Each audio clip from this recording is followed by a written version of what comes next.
The city of Paris in 1824 is a sprawling, clamorous beast of iron wheels, shouting merchants, and the relentless march of progress. Down below, the cobblestones weep with the autumn rain, and the gas lamps cast long, flickering shadows that dance like restless spirits. But you have climbed far above that noise. You have ascended the spiraling, splintered wooden stairs of an ancient building in the Latin Quarter, pushing past the heavy velvet curtains of the lower floors until the air grew thin, crisp, and finally warm. You have arrived at the attic. Step inside and lock the world behind you. The iron door click-clacks shut, and suddenly the roar of Paris is muted, transformed into a distant, inconsequential hum, like a storm trapped in a bottle you've long since set down. Here, the temperature is controlled not by the fickle whims of the changing season, but by a small, pot-bellied iron stove nestled in the corner. Its belly glows a deep, comforting cherry red, exhaling a dry, steady heat that makes the very air feel like a woolen blanket draped over your shoulders. Look around. This room is a sanctuary for the tactile. It is a place where time has been forced to pause, bowing its head in respect to the master who dwells here. The walls are thick, plastered stone, yellowed with the passage of decades, insulated against the damp autumn chill. Everywhere you look, there is texture. Rows of rich calfskin leather, stacked like sleeping scrolls, heavy cardboard stock waiting to be reborn as history, and a subtle, intoxicating perfume of hot hide glue simmering in a copper pot. It is the scent of a library, of a forest, and of a workshop all rolled into one. The craftsman, a man whose face is a roadmap of quiet concentration, sits at a heavy oak bench that has been worn smooth by the friction of 1,000 books. He is not a man of words, but of motions. He moves with a grace that suggests he has been performing these exact tasks since the beginning of time. He does not rush. In 1824, while the world downstairs is obsessed with speed, steam, and the clamor of the new age, this man finds his power in the deliberate. He is the guardian of the slow craft. Watch him. He dips a flat white brush into the warm glue pot. The sound is a soft wet whisper, a rhythmic swish that cuts through the silence. He draws the brush across the underside of a sheet of calfskin, his strokes long, fluid, and perfectly even. He is not merely applying adhesive. He is preparing a shroud for a story. His hands are calloused, stained with the dark, organic dyes of his trade, but they hold the leather with the tenderness of a mother cradling a child. This room is your cocoon. There is nothing outside these four walls that needs your attention. There are no letters to answer, no appointments to keep, no ticking clocks that demand your anxiety. There is only the hum of the stove, the scrape of the brush, and the slow, heavy thud of a wooden mallet as he begins to set the spine of a new volume. Each thud is a heartbeat, deep and resonant, vibrating through the thick wooden table and into the floorboards beneath your feet. You are safe here. You are disconnected from the frantic energy of the 19th century and the digital noise of your own. As the rain taps against the skylight, a soft crystalline drumming that echoes the heartbeat of the workshop, you feel the tension in your shoulders begin to dissipate. The heat from the stove wraps around you, heavy and sweet, smelling of resin and parchment. You are watching the birth of a relic. You are witnessing the absolute, unwavering focus of a man who knows that some things are meant to last forever. As the shadows stretch across the workbench and the amber glow of the lamp catches the grain of the leather, you find yourself sinking into the rhythm of his work. It is a slow, hypnotic dance. The brush moves, the glue spreads, the leather settles, the mallet falls. In this attic, you are not a spectator. You are a participant in the stillness. You are drifting toward a state of profound rest, where the only thing that exists is the next motion, the next texture, and the next moment of calm. Breathe in the scent of the leather. Feel the warmth of the stove. Let the world below fade until it is nothing more than a memory of a sound.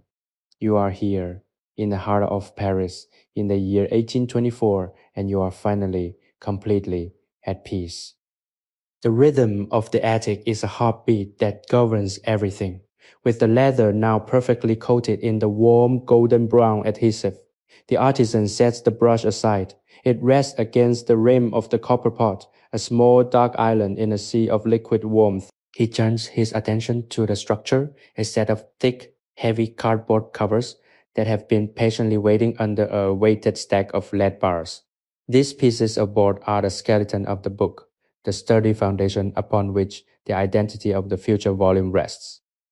He lifts the calfskin with a slow, deliberate motion, his fingers tracing the edges of the hide to ensure the glue has reached every microscopic fiber. There is no tremor in his hand, no hesitation in his eyes. He is a master of his medium, knowing precisely how the leather will expand when it touches the moisture of the glue and how it will contract as it cools and sets. This is the secret knowledge of the trade, passed down through apprenticeship and the simple, brutal honesty of trial and error.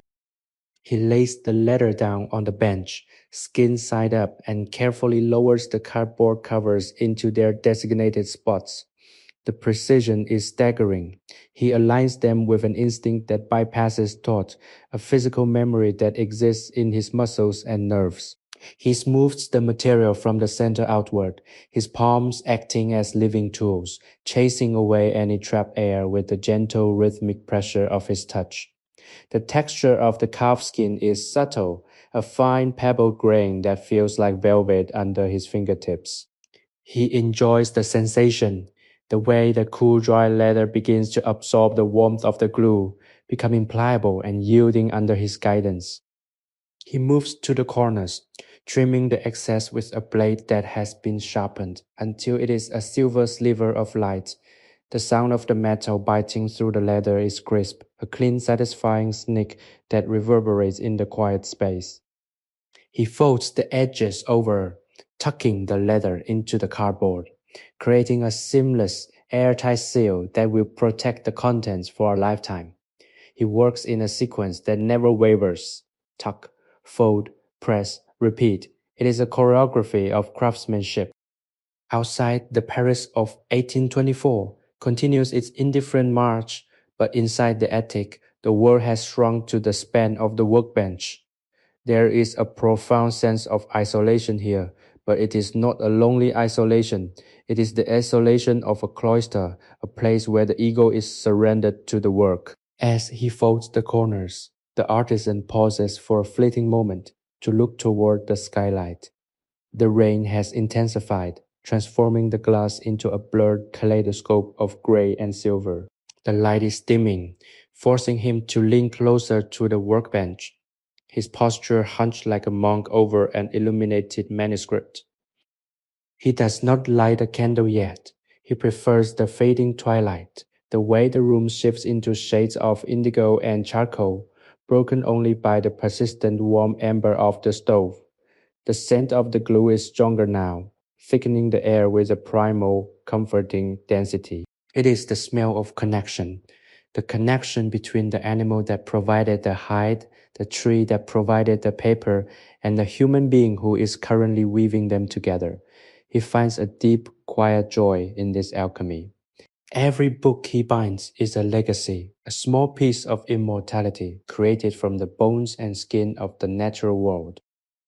He picks up the wooden mallet, a tool of dark, polished walnut, smoothed by generations of use. He taps the spine of the cover. Thud, thud, thud. The sound is low frequency, a vibration that travels through the table and into the floorboards, grounding the entire room. He is setting the joint, the critical point of flexibility that will allow the book to open and close for centuries without breaking. This is the moment of greatest importance. If the spine is too tight, the book will be brittle. If it is too loose, it will be fragile. He seeks the middle path, the equilibrium that defines true quality.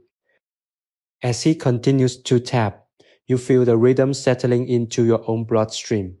The anxieties of the day, the relentless pace of the outside world, the weight of your own responsibilities, all of it begins to dissolve. You are being lulled by the consistency of the labor. The repetitive nature of the task, the predictable sequence of movements, the singular goal of creating something beautiful and enduring. These are the ingredients of a profound meditative state. The artisan is not working for a client or for money. He is working for the sake of the craft itself. And in doing so, he is creating a space for you to rest. The room feels increasingly like a cocoon. You are tucked away in the highest point of the city, safe from the cold, safe from the rain, and safe from the demands of time. The warmth from the stove seems to seep into your skin, relaxing muscles you didn't even know were tense. You close your eyes for a second, and when you open them, the room has darkened further. The amber glow of the stove is more prominent, casting long dancing shadows on the walls, making the stacks of books appear to pulse with life. He sets the mallet down and reaches for a heavy polished brass weight. He places it on top of the newly formed cover, compressing the leather to ensure a permanent perfect bond. The weight is substantial, a physical representation of the gravity of his work. He looks at his hands, cleans the stray specks of glue from his knuckles with a rag, and sighs, a sound of deep, genuine contentment. He is not finished, but he is in the rhythm.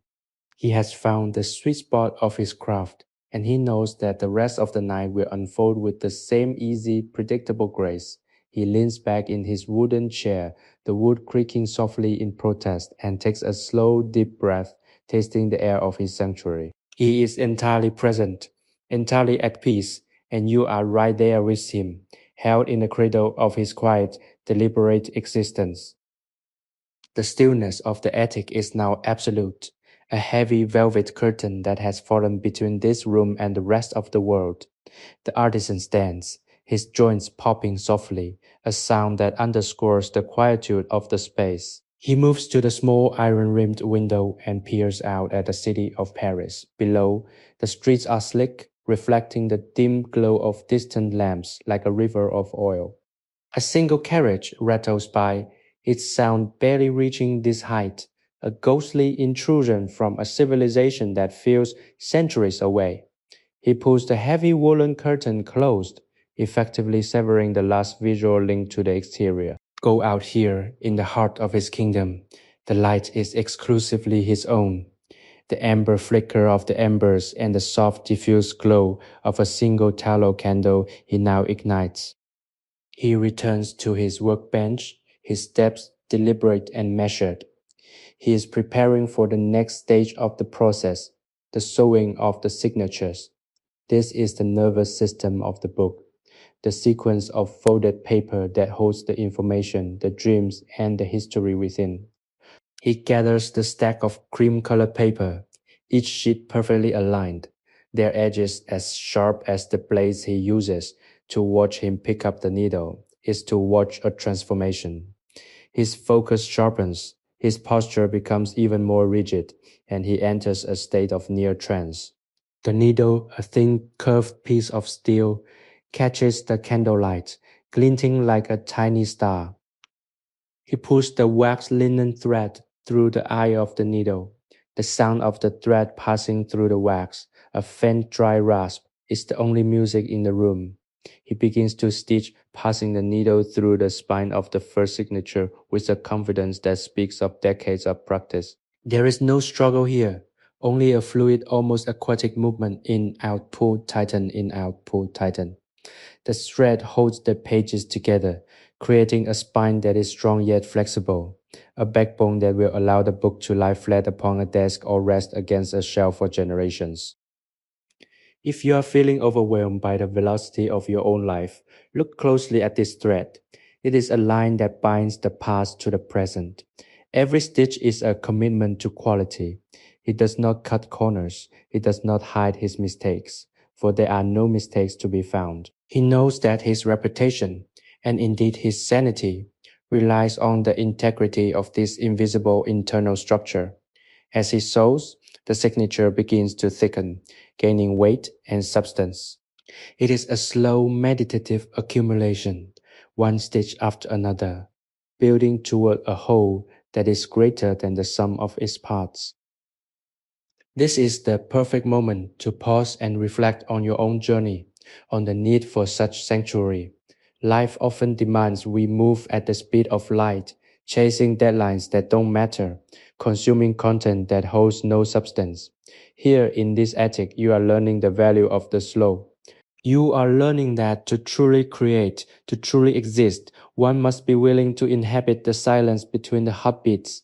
We invite you to join our community, to subscribe to our channel, and to allow these stories to be your anchor in an increasingly frantic world. By subscribing, you support the preservation of these tales of craftsmanship and history, helping us to continue building this digital attic for those who, like you, seek solace in the simple, beautiful art of being. He knots the thread with a deft flick of his fingers, a complex series of loops that pull tight into a nearly invisible anchor. He checks the tension of the book block. It is perfect. It feels substantial, heavy with the weight of potential. He sets it down on the bench with a soft, solid thud, and for a moment he rests his hands on the paper. He is feeling the texture, the grain of the pulp, the resistance of the fibers. It is a tactile conversation between the craftsman and his materials. The stove pops again, a sharp, crystalline sound in the cooling air. The artisan reaches for the iron poker and shifts the logs, sending a spray of orange sparks swirling upward into the darkness of the chimney. The smell of cedar and ash fills the room, grounding the scent of the hide glue with a more primal, earthy note. He settles back into his chair, the wood groaning in welcome. He is no longer just working, he is existing in a state of flow. The world of 1824, with its politics, its fashions, and its societal expectations, has vanished. Only the book remains. He picks up a bone folder, a smooth ivory-colored tool that he has polished with the oils of his own skin for 30 years. He uses it to crease the edges of the end papers, his movements as fluid as a river carving through stone. Each pass of the bone folder is a refinement, a smoothing of the rough edges into a singular clean line.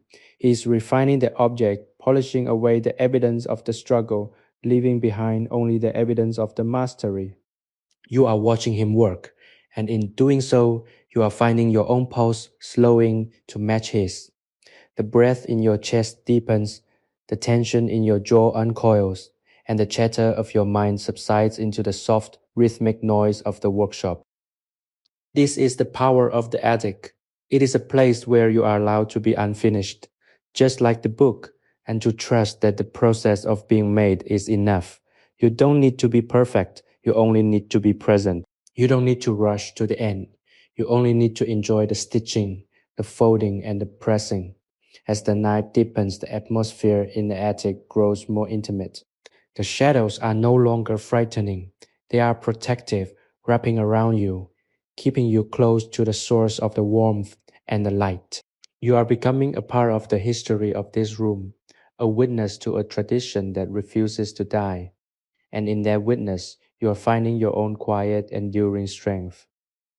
The night has matured and the attic has settled into a deep, velvety equilibrium. Outside, the rain has slowed to a persistent, rhythmic mist, a soft ambient hum that reinforces the seclusion of this sanctuary. Inside, the candle has burned down to a stub, its flame casting a low golden glow that dances across the surfaces of the workbench, making the tools, the awls, the needles, the bone folders shimmer like dormant creatures waiting for the morning. The artisan is now at the stage of rounding and backing, a process that requires both immense physical strength and an incredible, delicate sensitivity to the nature of the paper. He stands, planting his feet firmly on the floorboards, which have been polished by his own steady pace over the years. He takes the sewn book block, now a thick, cohesive unit of paper, and places it into the heavy wooden lying press. The sound of the iron screws turning, a rhythmic, grinding squeak, is the only voice in the room. He tightens the press, the wood biting into the paper, holding it in an ironclad grip. He is preparing to shape the spine, to turn the square edge into a beautiful functional curve that will prevent the book from sagging over time. He picks up his heavy steel hammer. This is not a tool for violence, but for subtle, persuasive shaping. He begins to strike the spine, starting from the center, and working his way toward the edges with controlled, precise taps. Each blow is measured to a fraction of a millimeter. You can feel the intention behind every movement. He is not forcing the paper, he is coaxing it into a new geometry. The sound is a dull, resonant thud, rhythmic and hypnotic, echoing the beat of a distant, slow-moving drum. It is a sound that settles deep in the bones, a grounding vibration that demands total synchronization. As he strikes, the spine begins to take shape, arching outward, the signature shifting ever so slightly to accommodate the curvature. He checks his work with a practiced eye, running a callous thumb along the edge to feel the consistency of the curve. He adjusts his grip, shifts his stance, and continues. The repetition is the point. In this moment, there is no Paris, no year 1824, no history outside these walls. There is only the steel of the hammer, the fiber of the paper, and the intention of the hand. It's a form of active meditation that renders the mind perfectly still. You are drawn into this rhythm. Your breathing mirrors the rise and fall of his arm.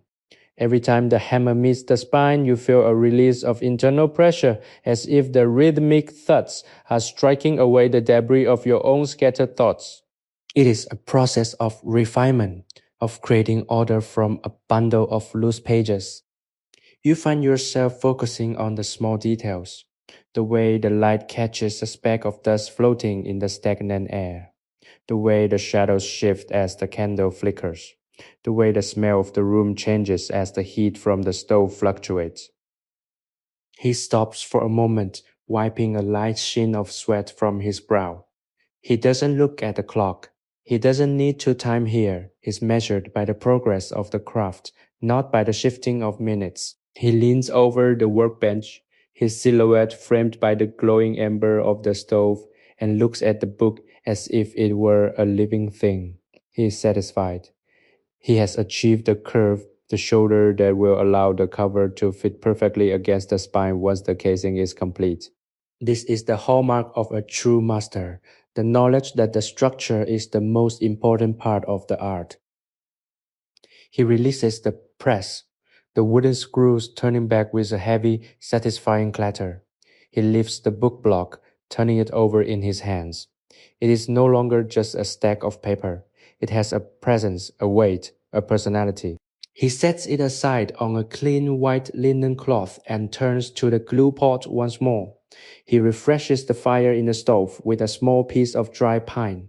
The scent of wood smoke joins the heady aroma of hide glue, creating a complex, layered fragrance that defines this space. He begins to prepare the headbands. These are the small, decorative yet functional reinforcements at the top and bottom of the spine. He selects a thread of deep crimson silk, a luxury but one he deems necessary for a book of this caliber. He begins the intricate, over and under weaving, his fingers dancing with a speed that contrasts sharply with the slow, heavy motions of the hammering. The contrast is beautiful. It is the marriage of raw strength and refined elegance. As he works, the attic feels even more like a cocoon. The world below is cold and wet, but here, the air is thick with history and the quiet industry of creation. You are being held in this space, wrapped in the protective layers of the artisan's concentration. Every stitch he makes is a protective spell, a way of binding the knowledge within the book so that it might withstand the trials of the coming years. You feel that protection extending to you as well. You are safe here.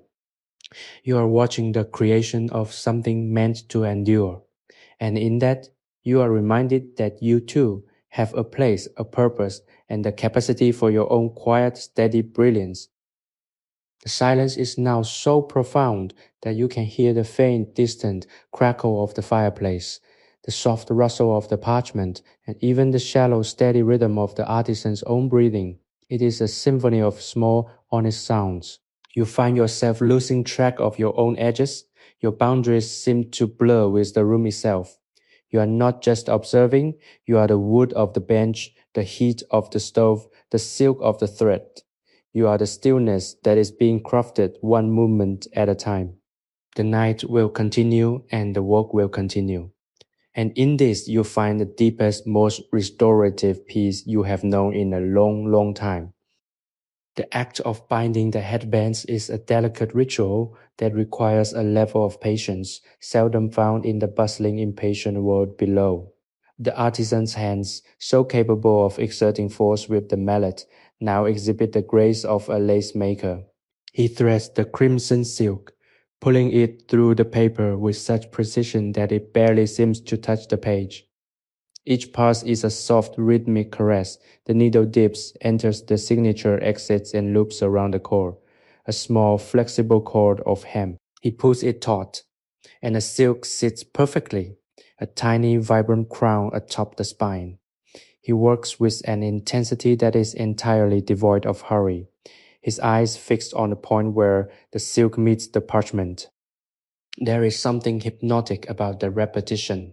You watch his fingers, long and nimble, dancing in the candlelight.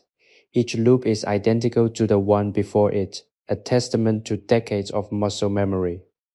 This is not just assembly, it is an act of devotion. He is honoring the book, the contents that will one day fill these pages, and the person who will eventually hold it. As he works, the smell of the room shifts again. The metallic tang of the needle and the faint, sweet dust of the silk mixing with the lingering scent of hide glue. It is a fragrance of purpose, an olfactory signature of a life dedicated to the preservation of knowledge and beauty. The attic remains a fortress of tranquility. Outside, the rain has tapered off into a fine, misty dampness that clings to the roof tiles, insulating the room even further. The silence is profound, broken only by the soft, occasional tick of the stove as the cooling metal adjusts to the shifting temperature. You have long since let go of the need to understand the technicalities of what he is doing. Instead, you are simply experiencing the energy of the room. You are witnessing the culmination of 1,000 nights like this one, where the artisan has sat in this exact spot, in this exact light, performing these exact motions. He stops the threading to inspect the work. He holds the book block up to the candle, squinting at the profile of the headbands. He runs his index finger over the silk, confirming the tension is uniform. A small, subtle smile plays across his lips, a sign of satisfaction that he keeps to himself. He knows that no one may ever truly notice the complexity of the headbands, nor the perfection of the stitching. But that is not the point. The quality exists because he knows it is there. The integrity of the object is a conversation between him and his own conscience. It is a standard that requires no audience. He reaches for a pot of paste, a thicker, starchy mixture he has made from flour and water cooked over the stove until it reached a consistency like heavy cream. He uses a broad, flat brush to coat the spine of the book block. The stroke is wide and confident, a sweep of white against the cream of the paper. He is preparing to attach the mold, a coarse, open weave cloth that will provide the final reinforcement for the spine. The sound of the brush, a soft whispering shh, is a lullaby in the quiet attic. He presses the cloth into the wet paste, his palms moving in long, soothing motions to ensure a perfect bond. Every move he makes is designed to create endurance. He's fighting the entropy that eventually claims all things, one layer at a time. The mold, the glue, the thread, the leather, they all work in concert to defy the decay of the material world. As you watch him, you feel a sense of your own longevity, a quiet reassurance that the things you care about, the parts of yourself that you are building also have the potential to last. You are being nourished by the sheer unyielding patience of this man. You feel the tension in your own muscles accumulated over weeks of stress and activity, finally beginning to unravel. He sets the book aside on a rack, allowing the paste to begin its slow chemical set. He doesn't rush to the next step. He understands that time is an ingredient as important as any other. He stands up, stretches his back, and walks to the corner of the attic, where a small basin of water sits on a wooden stand. He washes his hands, the water splashing softly, a refreshing sound that cuts through the thick air. He dries them on a rough linen towel, the friction creating a sound that is almost like sandpaper. He walks back to the bench, his movements slow, deliberate, and entirely unburdened by the weight of the outside world. He reaches for a small leather-bound notebook of his own, a record of his work, a logbook where he notes the date, the materials used, and the specific challenge of each binding. He opens it to a fresh page, the paper crisp and inviting. He takes a quill, dips it in a dark iron gall ink, and begins to write. The sound of the quill scratching against the paper is distinct, a sharp rhythmic rasping that feels like the voice of history itself. He writes in a neat flowing script, capturing the essence of the work he has just performed. He is documenting not just a book but a moment in time, a night in 1824 when the world was quiet and the work was good. As he writes, the light in the attic seems to soften, the embers of the stove dimming to a deep pulsing red. The room is wrapped in a peace that feels physical, a weight of stillness that anchors you to the chair, to the floorboards, to the very foundation of this building. You are no longer watching. You are submerged in the reality of the attic. The distance between you and the craftsman has vanished. You are both occupants of this small, warm space, united by the silence, the rhythm of the work, and the profound restorative power of the slow, deliberate creation. The night is far from over, and in the space that remains, there is an invitation to go even deeper into this quiet, to leave behind the last vestiges of the world outside, and to simply exist in the grace of the present. The ink dries on a page of his logbook, a dark permanent record of the hours spent in the service of the craft. The artisan closes the small ledger with a soft, decisive snap, the sound echoing lightly in the high sloping rafters. He replaces the quill in its stand, a heavy glass inkwell that catches the final dying flickers of the tallow candle.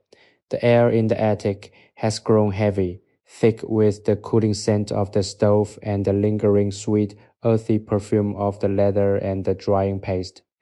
It is a time for reflection, a period of transition where the labor shifts from the physical exertion of construction to the quiet mental process of design and planning for the final steps. He turns his chair toward the workbench, but he does not immediately resume work. Instead, he sits for a long meditative moment, his hands resting on his knees, his eyes tracing the outlines of his tools in the dim light. He is thinking about the leather, the rich calfskin that awaits its final shaping. He considers the grain, the way the light will play upon the surface once it is polished with beeswax. He's a man who builds beauty with the same intensity that he builds strength. He considers the client for whom this book is intended, a scholar perhaps, or a poet, someone who will cherish the feel of the binding in their own hands. He feels a connection to this unknown future owner, a sense of shared values across the barrier of time. You too are sharing in this experience. The quiet of the attic is now your own quiet. You have allowed the frantic tempo of your daily life to dissolve, replaced by the slow, deliberate pace of the artisan. You feel the weight of the air, the warmth of the stove, and the absolute safety of this hidden elevated space.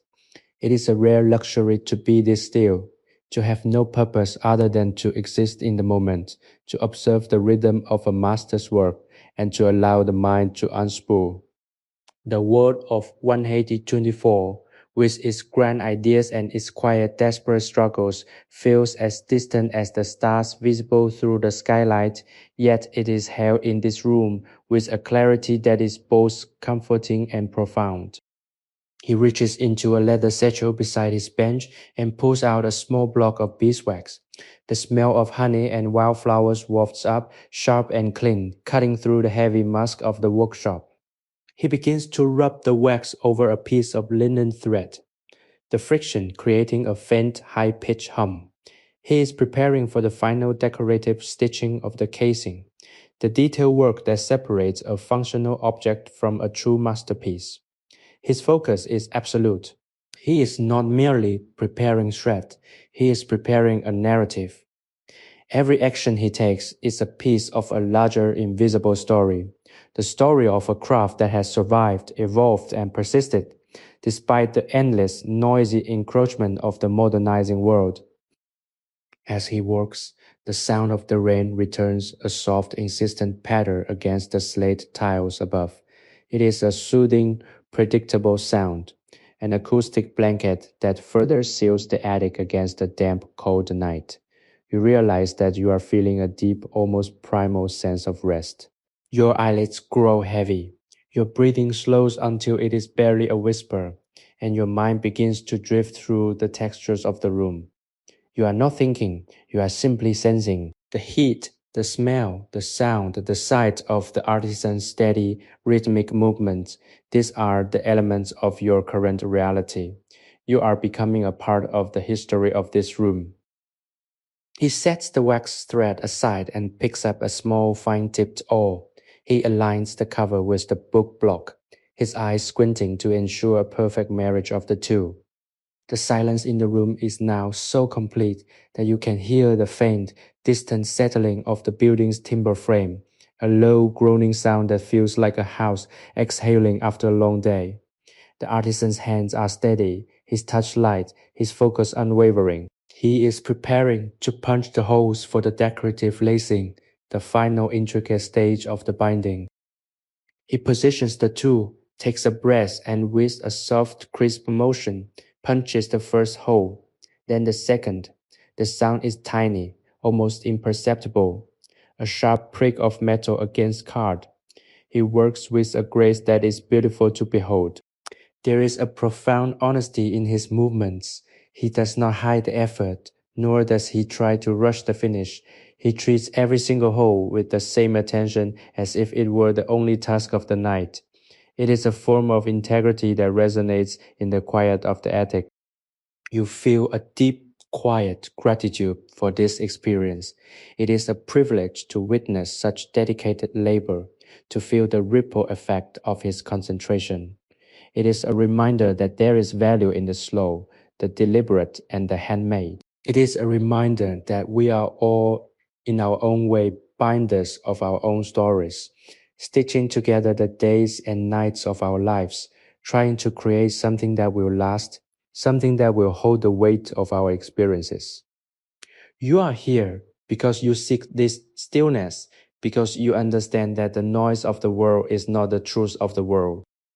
He completes the punching. He lays the awl down, wipes his fingers on his apron, and leans back. He looks up at the rafters, his expression one of weary yet profound satisfaction. He has accomplished what he set out to do tonight. He has honored the materials, he has honored the process, and he has honored the future of this book. He reaches for a small, simple mug of cold tea, takes a sip, and closes his eyes for a moment. He is resting in the quiet, just as you are. This is the essence of the work. It is not just about the final book.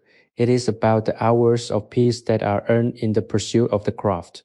It is about the stillness that is carved out of the chaos. As the fire in the stove settles into a soft, glowing bed of coals, you feel the final gentle weight of the night settling upon you. Sleepy History with Theodore is a sleep history storytelling platform created for entertainment, inspiration, education, and the promotion of positive emotional values. You are safe here in this attic in the quiet of 1824, and you are finally completely at rest. The embers in the stove have faded to a deep, pulsating violet, a quiet color that mirrors the transition of the night into its deepest, most silent hour. The artisan remains in his chair, his body relaxed, yet his mind clearly still tethered to the work awaiting him on the bench. He takes a long, slow draught of his tea, the warmth of the ceramic mug seeping into his palms, grounding him in the physical reality of the moment. He is not ready to stop. The rhythm of the night is still running through him, a steady hummed melody of productivity and peace. He reaches out and pulls the lamp closer, the circle of light expanding slightly, illuminating the intricate details of the book's spine. He begins the process of lacing the leather ribbons, the supports that will hold the book together for centuries. These are thick, durable strips of cord soaked in a light, nourishing oil to ensure they remain flexible. He weaves them through the slits he punched earlier, over and under, a complex and beautiful geometry that speaks to the engineering of the book as much as to its artistry. The sound of the cord sliding through the paper and leather is soft, a rhythmic whispering that seems to mimic the sound of wind rustling through dry leaves. He is a master of this tension. He knows exactly how much pull to apply so that the book remains solid, yet supple enough to be opened 1,000 times without the slightest sign of stress. You are watching him from a place of profound stillness. The attic is a cocoon, and the world below has ceased to exist entirely.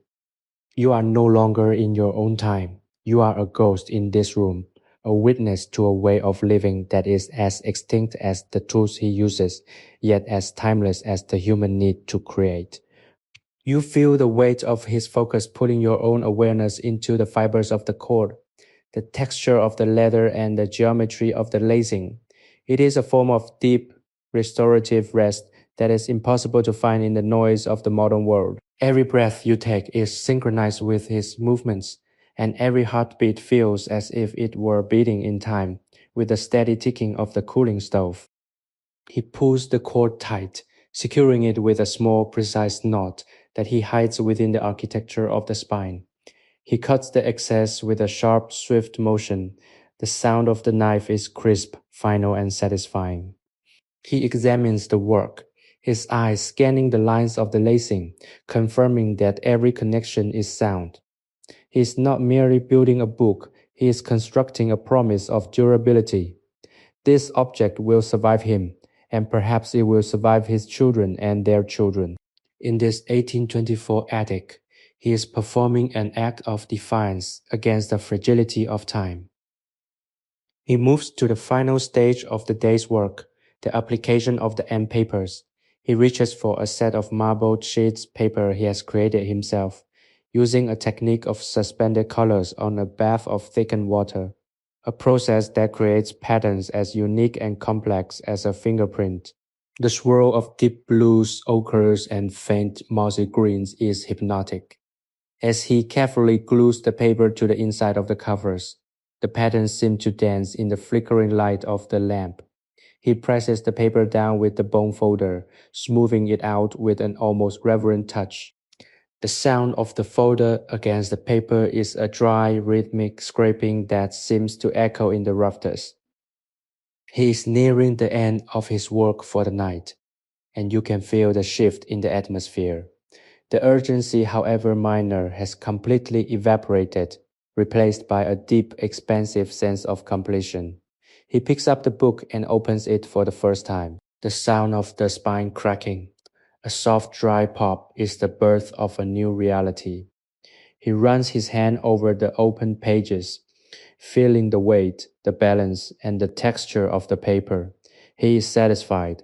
It is a work of art, a vessel for future thoughts, a quiet monument to a night of solitude and labor. He closes it again, the sound of the pages settling against each other like the closing of a heavy door. He cleans his tools with methodical care. He wipes the paste from the brush, the glue from the knife, the dust from the bench. He puts each item back in its proper place, a home for every tool, a designated spot for every material. This is the order of the artisan, a life organized around the principles of care and consistency. He does not leave his workspace in chaos, for he knows that to start tomorrow, he must leave the room in a state of grace. He blows out the candle, and for a fleeting beautiful moment, the attic is plunged into the absolute velvety darkness of the midnight hour. Then he strikes a match to light the small hooded lantern that he will use to guide him down the narrow stairs. The room is transformed into a landscape of shifting warm light and deep comforting shadows. He stands up, his shadow stretching tall against the rafters, a giant in his own small kingdom. He takes one last look at the workbench, at the finished book resting securely under the heavy brass weight, and nods. It is good. He has done his work. And now the silence of the night can claim the room in its entirety. You are left with the echo of his movements, the residual warmth of the stove, and the profound, heavy, and beautiful peace of a night in 1824. The descent from the attic is a slow, rhythmic process that feels like stepping out of a dream. The craftsman carries the hooded lantern, its warm orange beam dancing across the ancient, uneven plaster of the stairwell walls. With every step, the air grows cooler. The scent of the workshop, that intoxicating, heady mixture of hide glue, drying leather, and wood smoke, slowly begins to fade, replaced by the damp, metallic smell of the sleeping city. Yet, the tranquility of the attic lingers within him, a residual hum of focus and peace that serves as a protective barrier against the chaotic reality of Paris. He moves with the same deliberate, unhurried grace he practiced at his bench, his footsteps barely audible on the worn wooden treads. He is leaving his sanctuary, but he carries the essence of it with him, folded neatly into his mind like a map of a hidden land. He reaches the landing and pauses, his hand resting on the heavy, iron-bound door that leads back to the world of 18024. Behind him, the attic sits in total blissful darkness, cradling the newly bound book in its silent embrace. The book is resting, its paste curing in the steady cooling air, the fibers of the paper aligning themselves into a permanent, graceful form. He knows that when he returns tomorrow, the volume will be ready for the final touches, the gold leaf lettering, the polishing, the inspection. But for now, it is enough that the work is underway. The transition back to the street level is a subtle surrender. He opens the door just a crack, and the cold, damp air of the Parisian night brushes against his face, a stark contrast to the thick, protective warmth he has inhabited for so many hours. Outside the city is a landscape of ghosts. The gas lamps are mere pinpricks of light in a sea of encroaching fog that has rolled in from the Seine. The cobblestones are slick, reflecting the faint silvery light of the moon, which is occasionally obscured by heavy scudding clouds. The carriage horses have been tucked away. The merchants have retreated, and the taverns are closed, their patrons long ago swallowed by the shadows of their own homes. The artisan walks through the narrow, winding lanes, his boots clicking softly against the stone. He does not hurry. He is a man who understands that there is no destination more important than the process of arriving. As he walks, he contemplates the book he left behind, the way the leather felt against his skin, the resistance of the thread as he pulled it taut, the satisfying thud of the mallet on the spine. These sensations are etched into his nerves, providing a deep rhythmic grounding that keeps the anxiety of the outside world at bay. He passes the Notre Dame Cathedral, its massive dark silhouette rising against the night sky like a silent stony sentinel.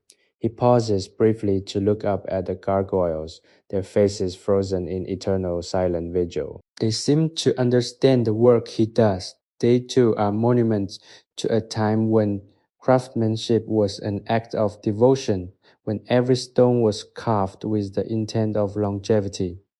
He feels a kinship with these silent observers. He is a part of that same tradition, a link in an unbroken chain of human endeavor that stretches back through the centuries, defying the ephemeral nature of life. He takes a deep breath, the damp air filling his lungs, and finds that he is entirely at peace. The solitude of the night is not a burden, it is a gift, a rare opportunity to be alone with his thoughts and the steady beating heart of the city. As he approaches his home, the distant tolling of a church bell marks the hour. It is a slow, heavy sound, resonant and melancholy, vibrating through the thick, foggy air.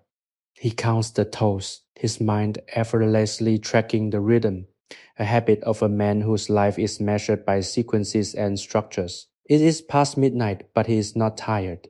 His mind is clear, his body is energized by the satisfaction of a night's work, and his spirit is light. He reaches his door, inserts a heavy iron key into the lock, and turns it. The mechanism clicks, a solid final sound that signals the end of his journey.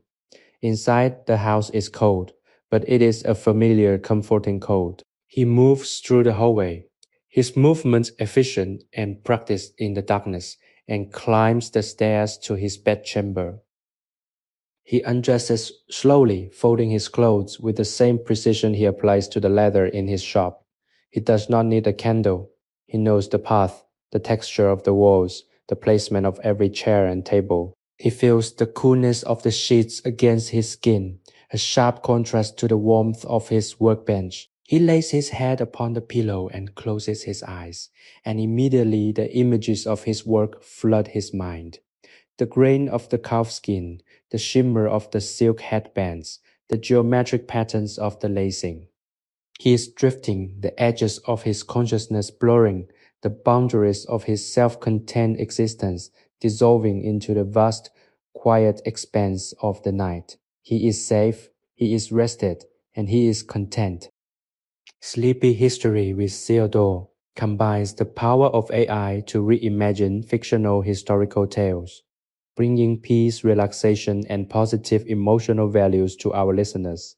As the craftsman falls into a deep, restorative sleep, he is not alone. You two are settling into the rhythm of this night. You have followed him from the attic to the street and now into the quiet of his dreams. The world outside the window is silent, the city is still, and there is nothing left for you to do but allow the stillness to wash over you. The story of the bookbinder is not just a tale of the past. It is a blueprint for your own peace, a reminder that no matter how loud the world becomes, there is always an attic, a bench, and a quiet, steady rhythm available to you if you only choose to seek it. Let the weight of the day fall away. Feel the warmth of the quilt, the softness of the bed, and the absolute, unwavering safety of this moment. You are part of the story now, and the story is one of rest, of beauty, and of the enduring, quiet power of the human spirit.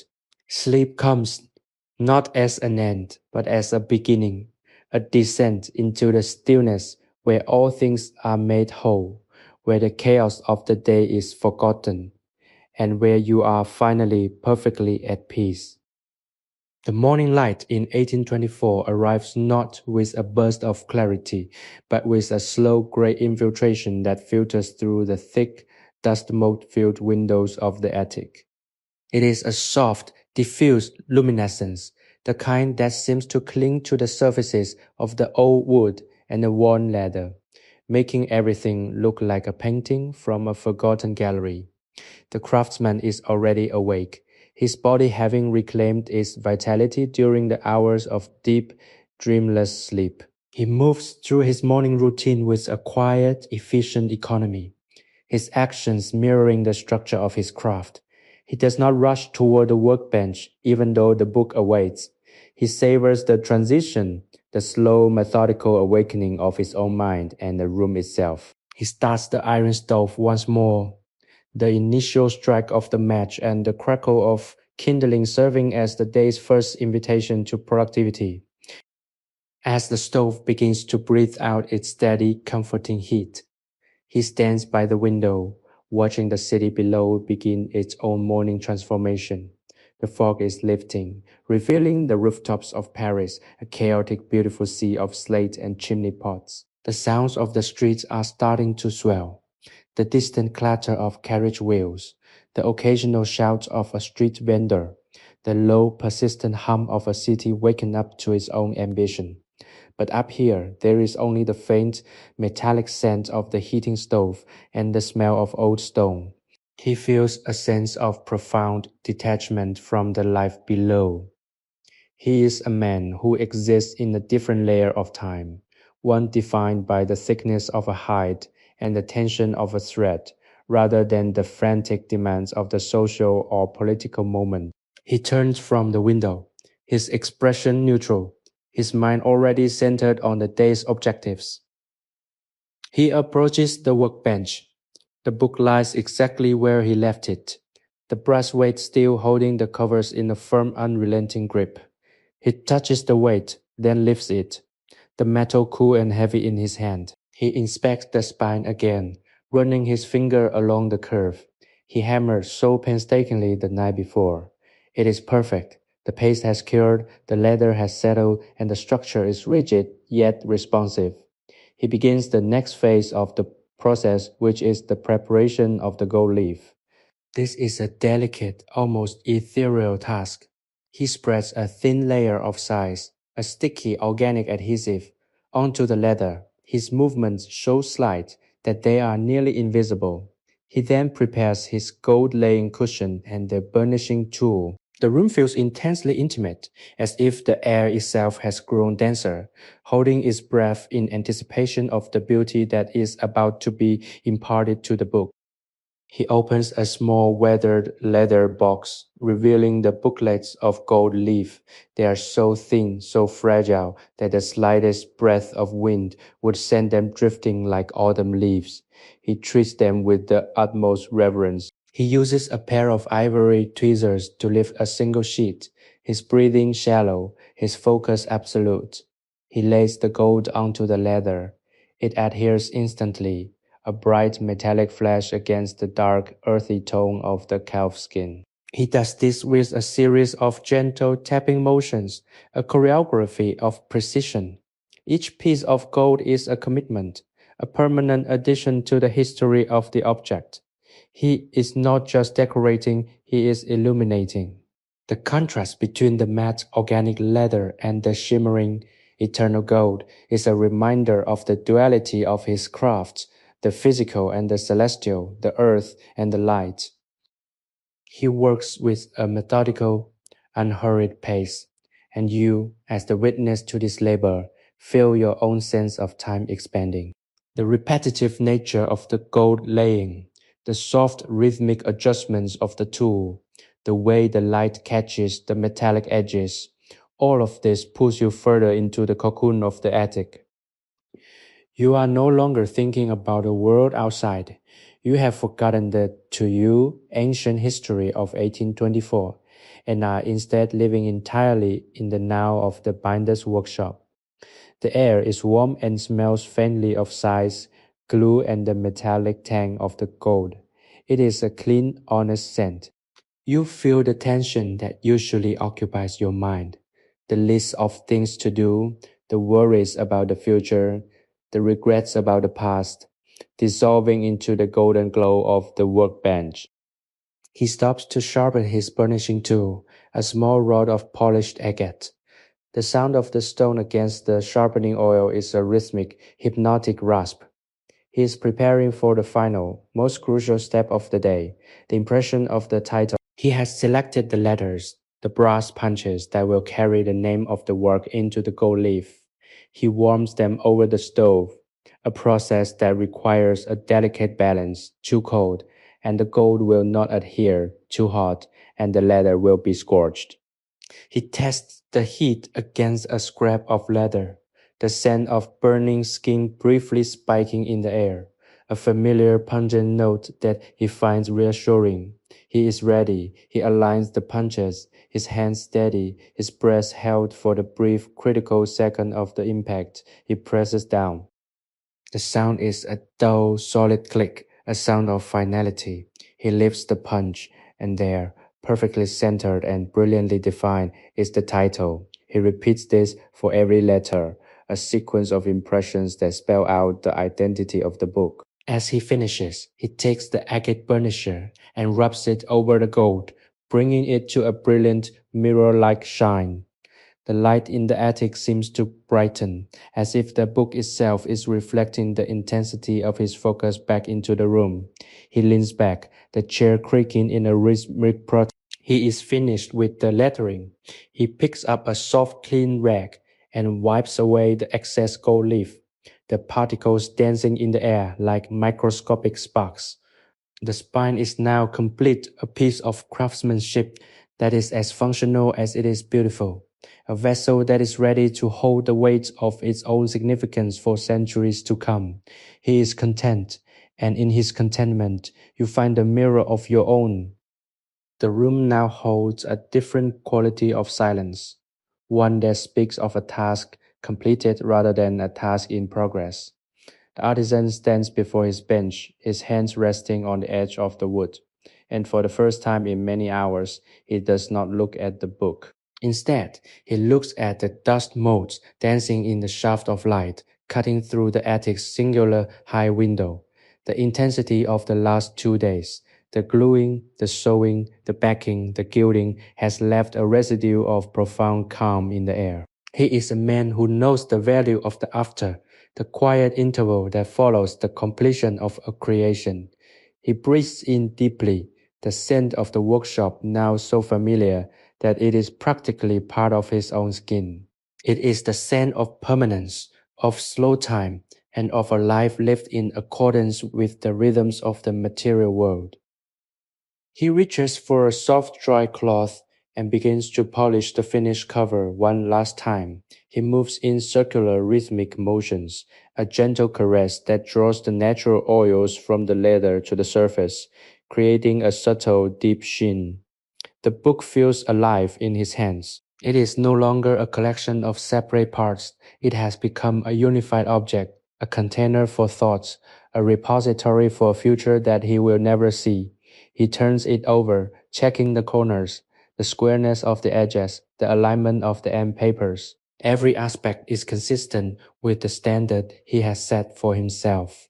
This is the moment where the creator detaches from the creation.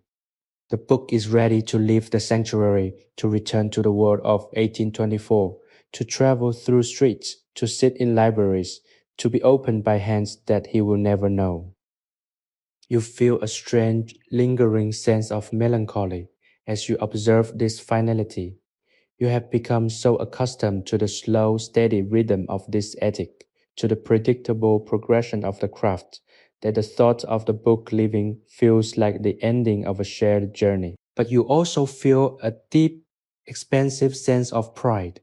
You have witnessed the birth of something that will outlast the moment, something that was made with the kind of focus and integrity that is rarely celebrated in your own era. You are reminded that there is a quiet, enduring power in the act of making, in the dedication to a skill, and in the patience required to allow something to become what it is meant to be. This is a lesson that you can carry with you long after the attic has faded from your mind. The artisan walks to the corner and pulls out a heavy wooden crate lined with acid-free tissue paper.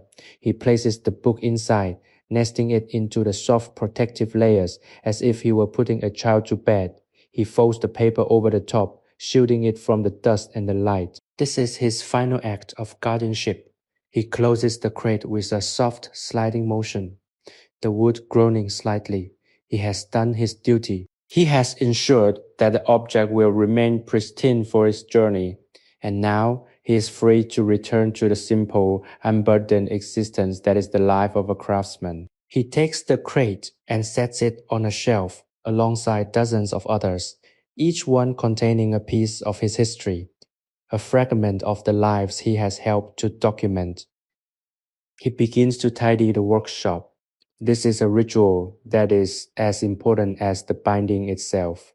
He gathers the scraps of leather, the used brushes, the discarded threads, and places them into the small iron stove. He strikes a match, and the scrap material catches fire. the smell of burning hide and paper rising briefly into the chimney. It is a cleansing fire. It removes the evidence of the labor, returning the attic to a state of blank potential. He wipes the bench clean, the wood appearing dark and rich under the layer of oil he applies from a small vial. He arranges his tools in their leather rolls, each one tucked into its dedicated slot. The order is restored, the chaos of creation subsumed by the quiet, disciplined structure of the professional. He stands in the center of the attic, his hands hanging at his sides. The room is now empty of the immediate presence of the work, but it is full of the resonance of what has just occurred. He is alone, yet he does not feel lonely. He is surrounded by the tools of his trade, the familiar walls, the persistent comforting warmth of the stove. He has found a balance between the internal life of the mind and the external life of the object. He walks to the door, pauses for a long final moment, and takes a last look at the sanctuary. The light is fading again, the shadows lengthening across the floorboards. He knows that he will return tomorrow, that there will be another book, another challenge, another period of quiet, deep focus, and he knows that this is enough. The peace that you feel as you look around this room is not accidental. It is the result of the atmosphere he has cultivated, the space he has protected, and the intent he has poured into every action. You are now the bearer of this experience. You can take this stillness with you, this sense of being grounded in the present, this appreciation for the slow, the careful, and the enduring. The attic in Paris is a state of mind as much as a physical place. Whenever you feel the noise of the world rising, whenever you feel the pressure of the clock, you can return here. You can imagine the heavy oak panel door, the smell of the hide glue, the rhythm of the hammer, and the quiet, unwavering presence of the binder.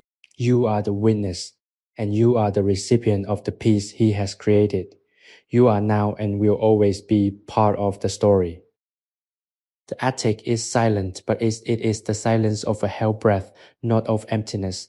The craftsman has departed, yet his presence remains etched into every fiber of the wooden floorboards, every scratch on the oak workbench, and the very air that holds the faint, lingering warmth of the iron stove. You remain here, a spectral observer in the twilight of 1824, anchored to the spot where so much purpose was channeled into the creation of a single object. As the last of the daylight drains from the sky above the skylight, the room transforms. The shadows deepen, stretching out like long, thin fingers across the walls, and the atmosphere becomes thick with a sense of suspended time. You find yourself reflecting on the nature of this sanctuary. It is a place that exists outside the conventional maps of Paris. It is a vertical retreat, a space that requires the effort of the climb to reach, and in doing so, it filters out those who are not meant to find such stillness. The beauty of this place lies in its refusal to acknowledge the industrial noise of the era. Down in the streets, the world is beginning to embrace the frantic pace of the machine age. Steam engines are beginning to whisper their arrival, and the hunger for efficiency is starting to hollow out the old ways of doing things. But here, the only machine is the human body and the simple hand-wrought tools that extend its reach. The bone folder, the needle, the mallet, they are all physical extensions of the craftsman's own intention. They do not work in isolation. They are part of a dialogue between the material and the maker. This is the core of the quiet you have experienced. It is a reminder that when we remove the digital, the mechanical, and the loud, we are left with the fundamental truth of our own capacity to create, to mend, and to preserve. You may find yourself wondering how to carry this stillness back into the reality of your own life. It is not about retreating to a physical attic, but about building an internal one. It is about identifying the moments in your day where you can choose to be deliberate, where you can choose to turn off the noise and focus on the singular, tactile reality of what is right in front of you. Whether it is in the way you organize your workspace, the care you put into a simple task, or the patience you extend to yourself when things do not go exactly as planned, you are building your own sanctuary. We invite you to continue this journey with us, to deepen your connection to these stories of quietude and craftsmanship.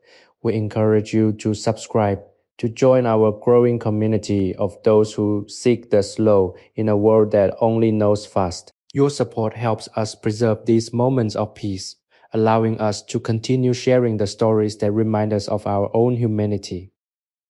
The room grows darker still, and the temperature begins its nightly drop.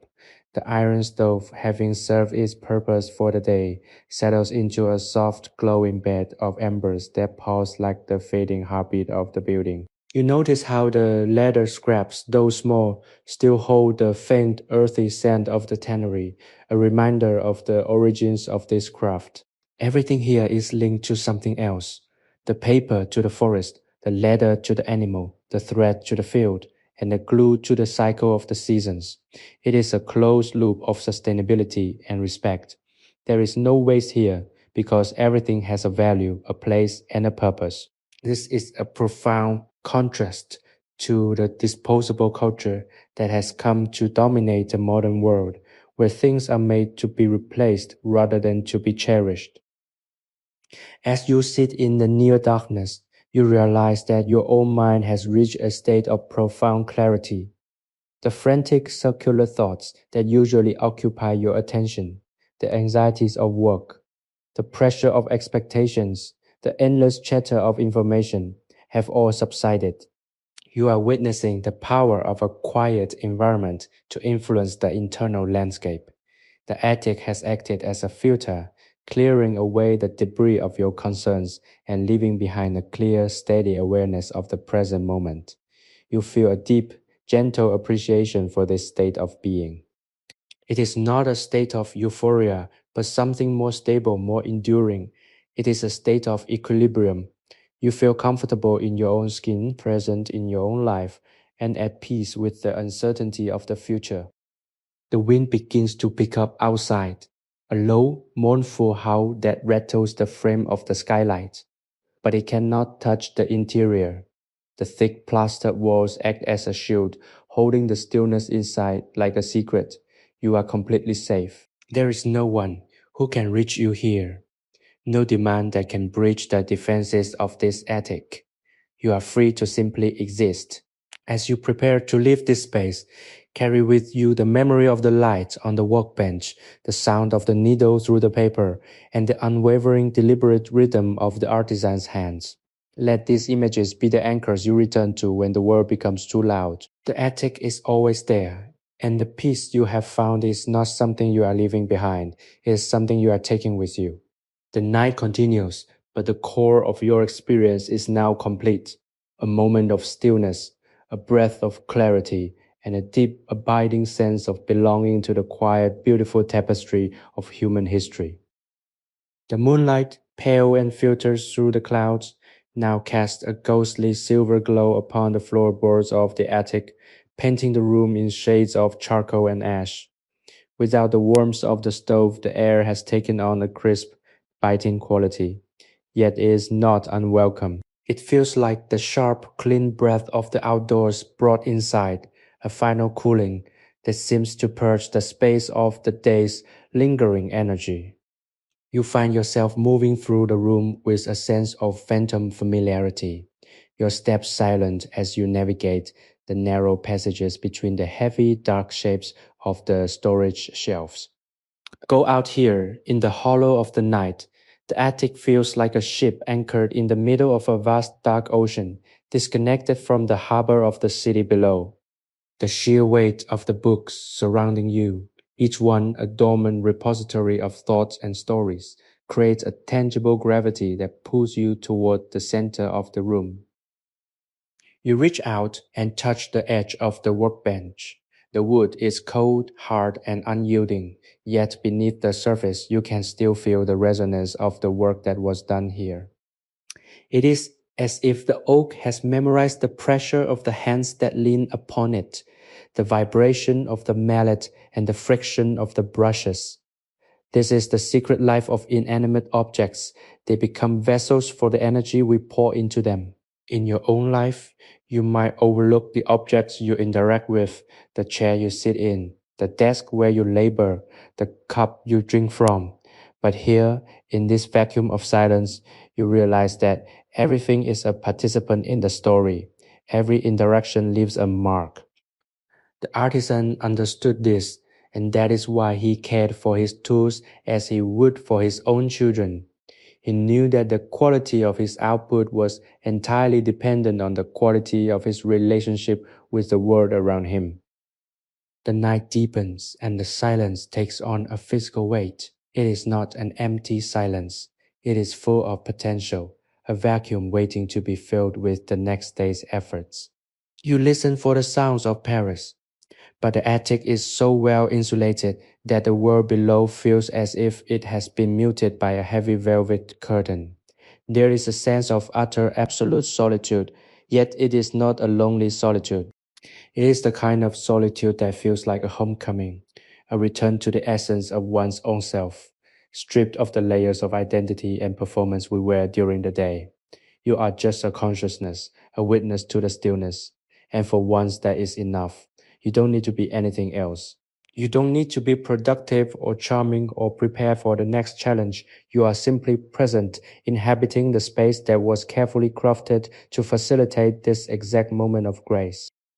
As you look up toward the skylight, you see the stars beginning to puncture the layer of clouds, their distant, cold light blinking in the vast expanse of the cosmos. It is a humbling perspective. The city below is so busy with its transient concerns, its politics, its trade, its fleeting fashions. Yet high above it all, the universe remains indifferent and silent. This is the perspective the bookbinder held in his mind while he worked. He was binding objects that were meant to outlive the concerns of his own generation. He was working for a future he would never see, and by doing so, he was elevating his own life beyond the immediate, the trivial, and the temporary. You realize that you have the same capacity. Every act of kindness, every moment of careful work, every instance of genuine presence is a way of reaching out into the future, a way of leaving behind a trace of your own humanity. You drift toward the corner of the attic where the small iron stove resides. Even in its dormant state, it feels like the heart of the room. You can imagine the glow returning, the smell of wood smoke, and the return of the artisan, his movements deliberate and calm. The anticipation of his return creates a sense of continuity. The story isn't over, it is merely in a state of suspension. The world is built on these cycles, the cycle of the day and night, the cycle of work and rest, the cycle of effort and results. You feel the rhythms of the universe aligning within you. Your breath is steady, your heart is quiet, and your mind is an open field. Free from the clutter of expectation, the night is a gift, a long dark period of restoration that prepares you for whatever the coming dawn might bring. You settle into the stillness, allowing it to envelop you. The attic is a vessel for your own restoration. It is a place where you can be unmade and remade, where you can shed the habits that no longer serve you and adopt the stillness that will sustain you. You feel a deep, abiding gratitude for this space.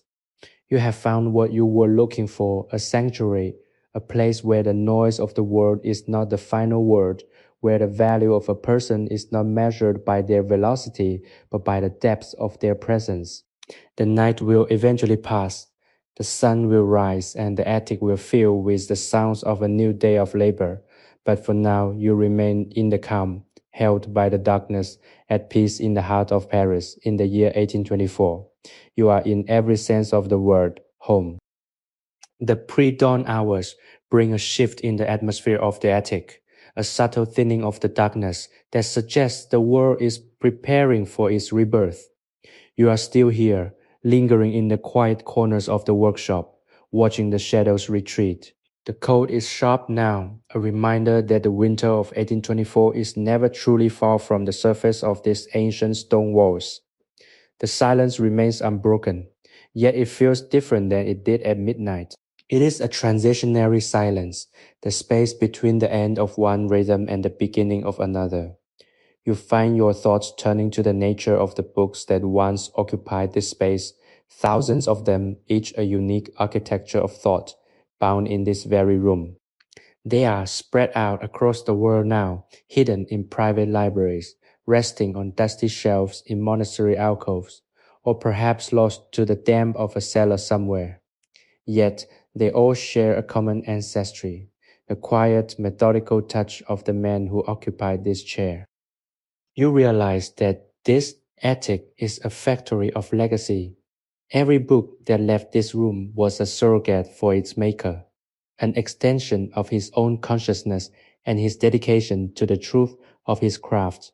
He was not just binding paper, he was binding time. He was taking the fleeting, chaotic stream of human experience and fixing it into a physical form, something that could be held, something that could be opened, something that could be passed down. This is the profound, quiet ambition that defined his life. He was a sentinel for the ideas of others, a protector of the collective history that we too often discard in favor of the immediate and the novel. The more you contemplate this, the more you understand why the attic feels so sacred. It is not just the craftsmanship, it is the purpose that elevates the space into something more than a mere workshop. The first hint of true daylight finally breaches the horizon, sending a weak gray finger of light through the skylight. It strikes the workbench, illuminating a single stray speck of gold leaf that has settled into the grain of the oak. It shines with a sudden, startling brilliance, a small stubborn spark of beauty in the dim, dusty room. You stare at it, mesmerized by the way it catches the light, a reminder that even when the work is finished, the remnants of the effort remain. Everything we do leaves a mark, however small, however hidden. Your own life, when looked at through the lens of this attic, takes on a different geometry. You see the connections between your own daily efforts, the emails sent, the conversations held, the care taken in small things, and the idea of legacy. We are all bookbinders of our own histories, whether we realize it or not. You begin to move through the room again, noticing the smaller details you missed in the deeper darkness. The way the leather scraps have been swept into a neat pile, the way the brushes have been hung in descending order of size, the way the ink-stained apron has been draped over the back of the chair, ready for the morning. Everything is in a state of prepared expectation. The artisan does not just work, he curates the environment for his work. He understands that to produce quality, one must inhabit quality. The room is a mirror of his inner discipline. By existing in this space, you are forced to adopt that same discipline. You find that you are breathing more slowly, your movements are more intentional, and your focus is sharper than it has been in months. You are learning the language of the attic without a single word being spoken. The sounds of Paris finally begin to penetrate the silence. It starts as a low, vibrating murmur, the clatter of the city's heart beating in time with the needs of its people. A baker's cart rolls over the cobblestones below. The sound of the wooden wheels against the stone a stark, rhythmic intrusion. A dog barks in the distance. The morning bell from a nearby church begins to ring, its tolling a somber, metallic pulse that marks the passage of time in this ancient city. But you are not disturbed by these sounds. They are no longer threats to your peace. They are simply the background music of a world that is moving forward. You are an observer, safely elevated, insulated by the walls of the attic and the lessons you have absorbed during your long, quiet vigil. You feel a profound sense of gratitude for this experience.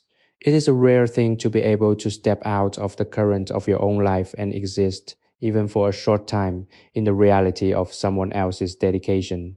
You have been given a window into a past that is both distant and strangely intimate. You have felt the warmth of the stove, the weight of the hammer, and the stillness of the midnight hour. You have learned that peace is not something that happens to you, but something that you create through the deliberate alignment of your actions and your environment. As the light in the attic grows stronger, turning from gray to the soft, pale yellow of a winter morning, you prepare to take your leave. The artisan will return soon to begin the cycle again.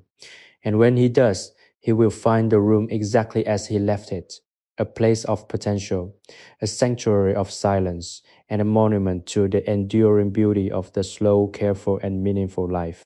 You carry the memory of this place like a talisman, a quiet, hidden strength that will remain with you long after the morning has fully arrived.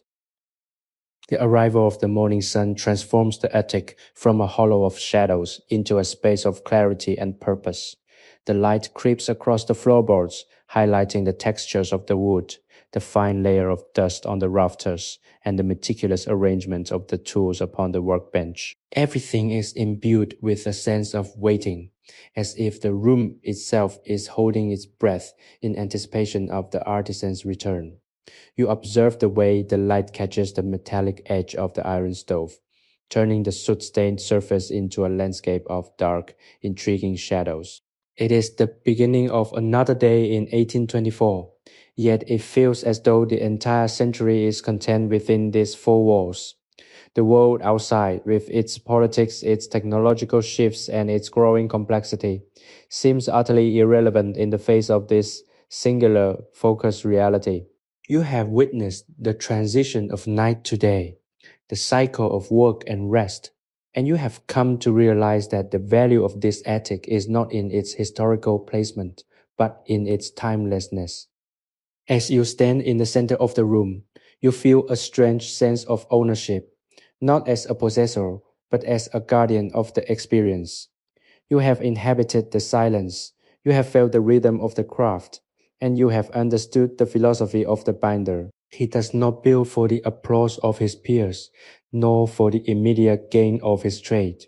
He builds for the endurance of the object, for the preservation of knowledge, and for the internal satisfaction of a task executed with absolute fidelity to his own standards. This level of integrity is a rare, quiet, and beautiful thing.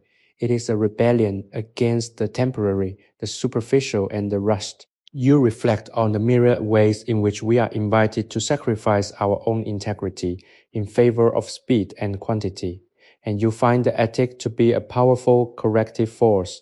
It reminds you that the quality of your life is determined by the quality of your focus. The sounds of the city have now reached their full morning volume. You can hear the distant, indistinct clamor of the marketplace, the clatter of horse-drawn carriages, and the chatter of people beginning their daily routines.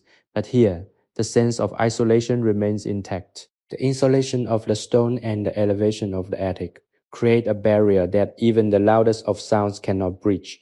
You are in a different dimension, a realm of thought and tactile action. You realize that you have the power to create this same barrier in your own life. It is not about physically removing yourself from the world, but about mentally shielding yourself from the noise that does not matter.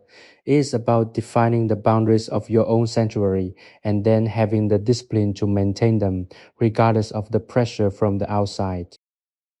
You walk to the window once more and look down at the streets of Paris.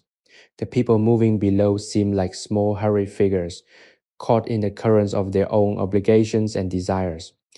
They are moving so fast, chasing things that will surely be forgotten, while you are standing in a place where the focus is on the permanent.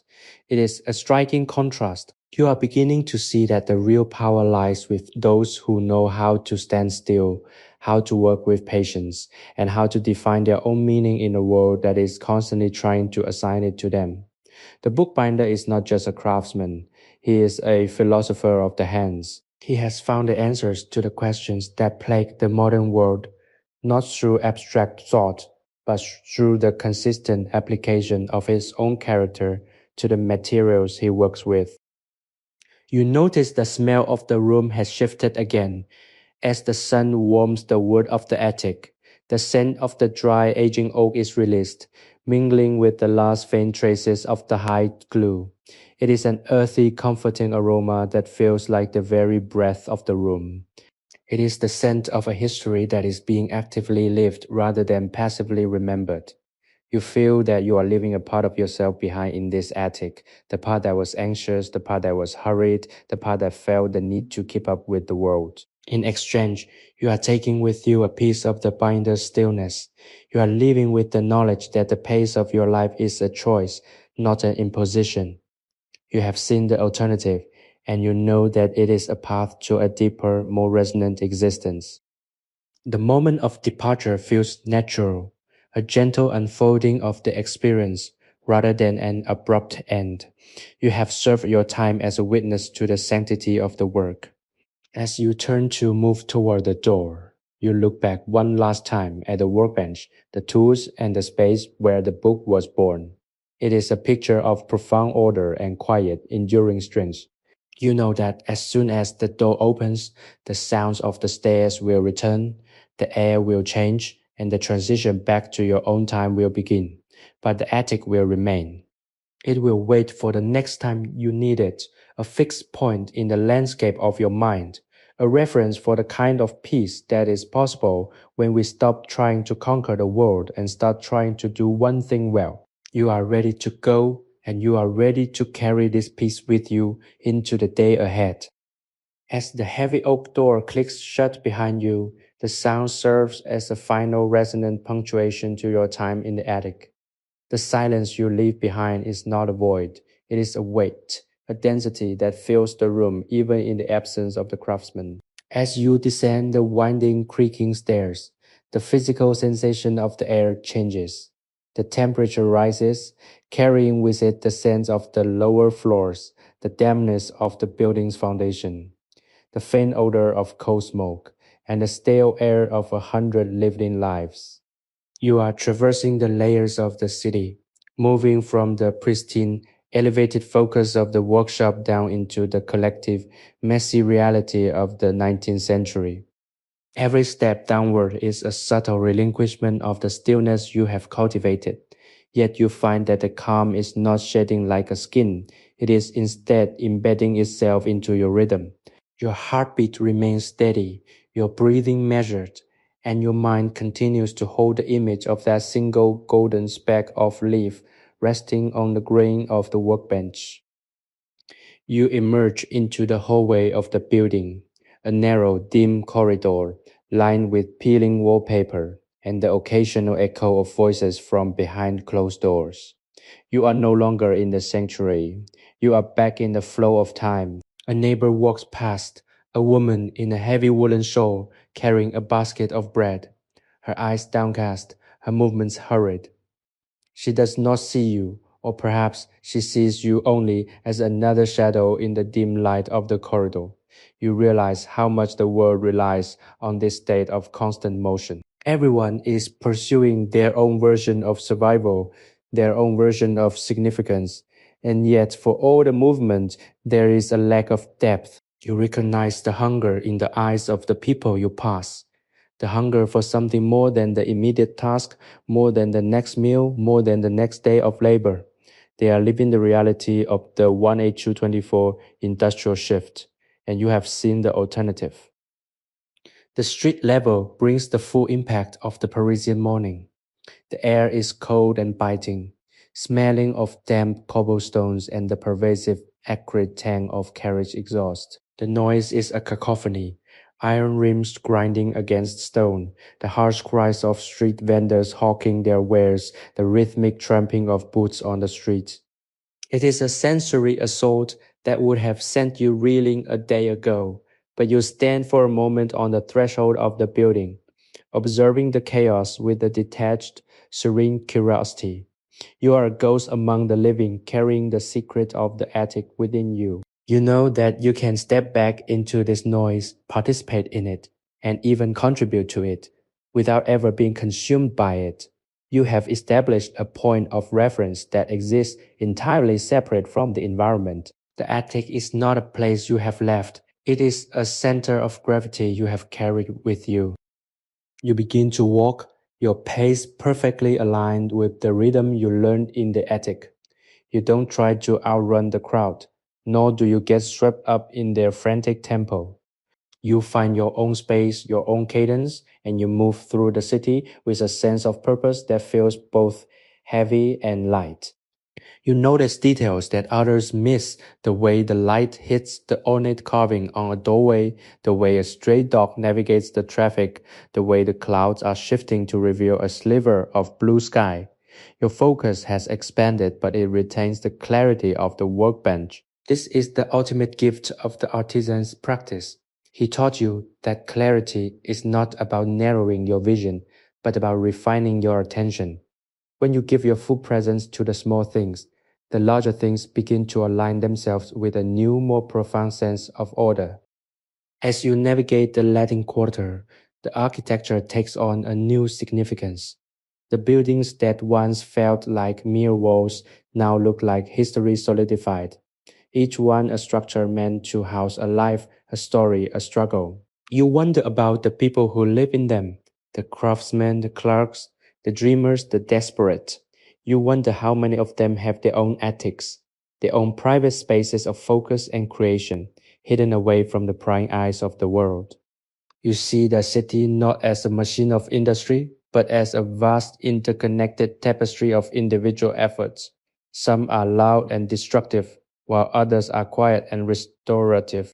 You feel a wave of empathy for the human condition, for the shared desire to create something that lasts, something that proves our existence has meant more than the mere passage of days. The path you take leads you toward the river, where the Seine flows with a steady, murky determination. The water is a mirror of the sky, reflecting the gray and white patterns of the morning clouds. You find a quiet spot on the embankment, away from the immediate crush of the street. You sit and watch the barges as they navigate the current, their progress slow, heavy, and inevitable. It is a meditative sight. You think about the book, now finished and resting in its crate, and you think about the artisan who is likely starting another task with the same unwavering, quiet intensity. You realize that you are an extension of that cycle. You are carrying the stillness of the attic into the world, and in doing so, you are participating in the quiet, necessary work of holding on to what is true.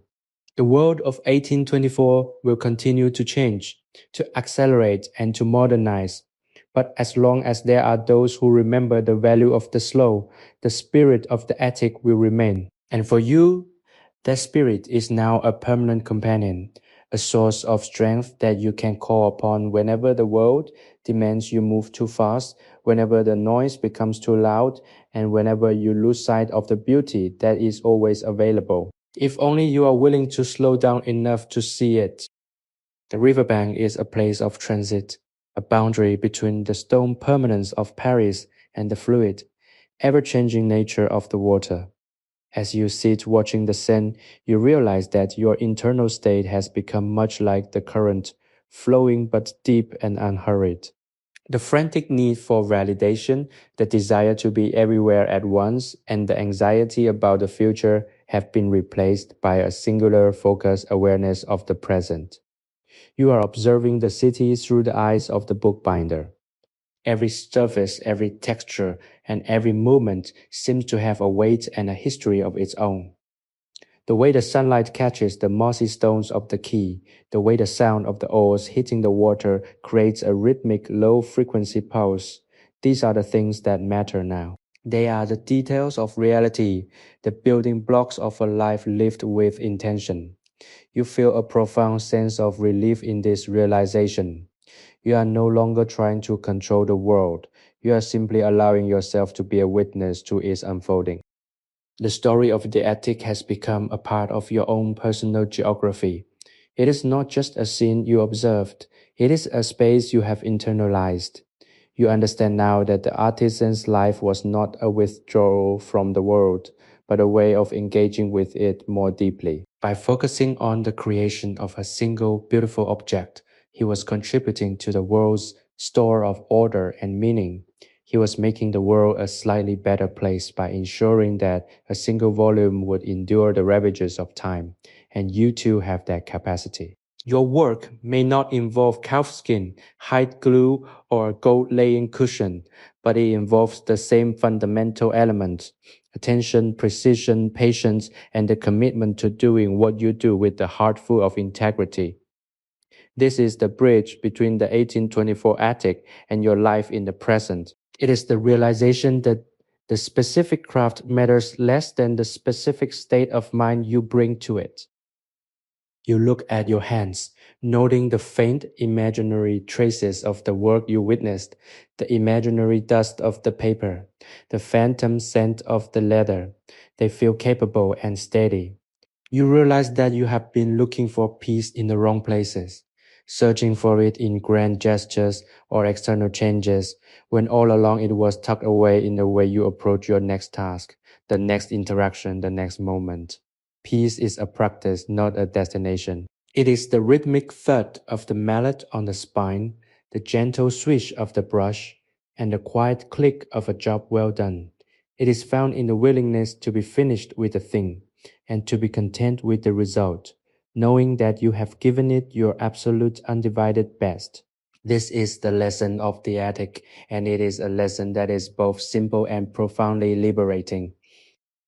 As the morning progresses, you see a group of students from the university, their coats flapping in the brisk air as they hurry toward their lectures. They are loud, full of the urgent, unrefined energy of youth, their minds clearly preoccupied with the demands of their studies and the social current of their time.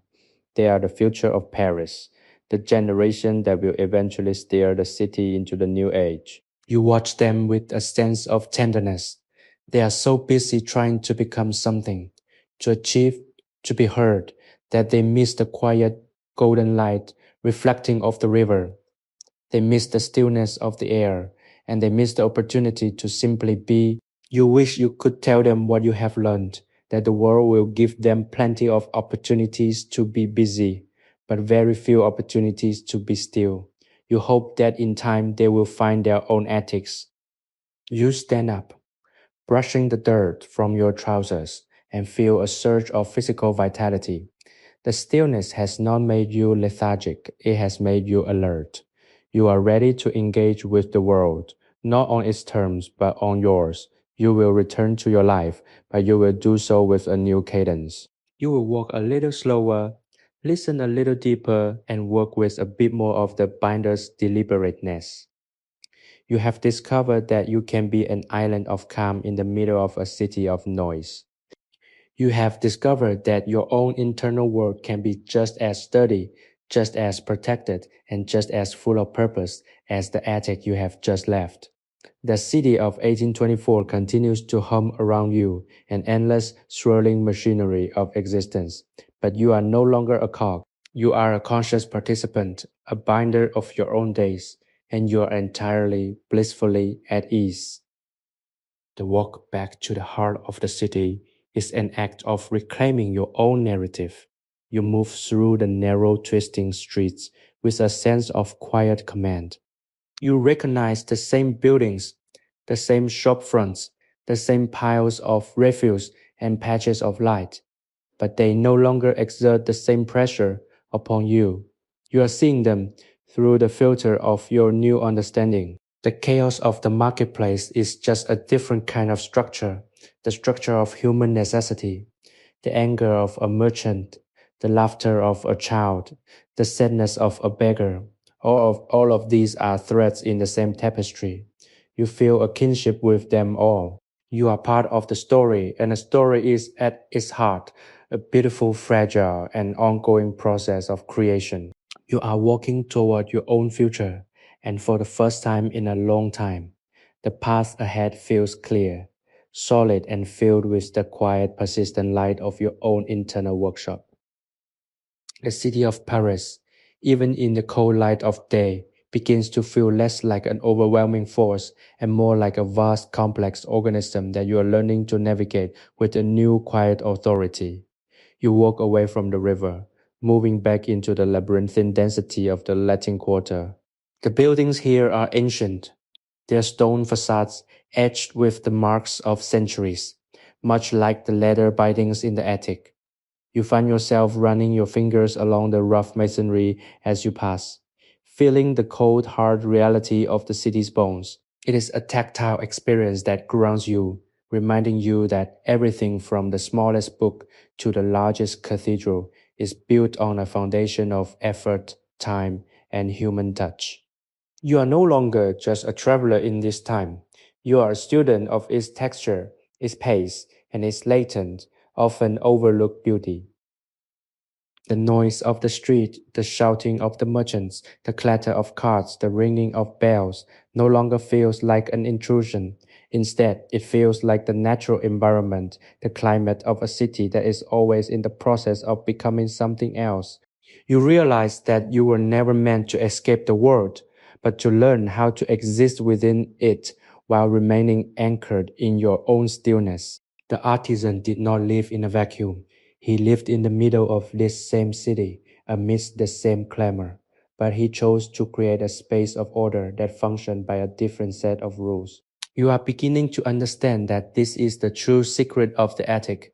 It was never about the geography, but about the choice to prioritize depth over breadth, quality over quantity, and presence over distraction.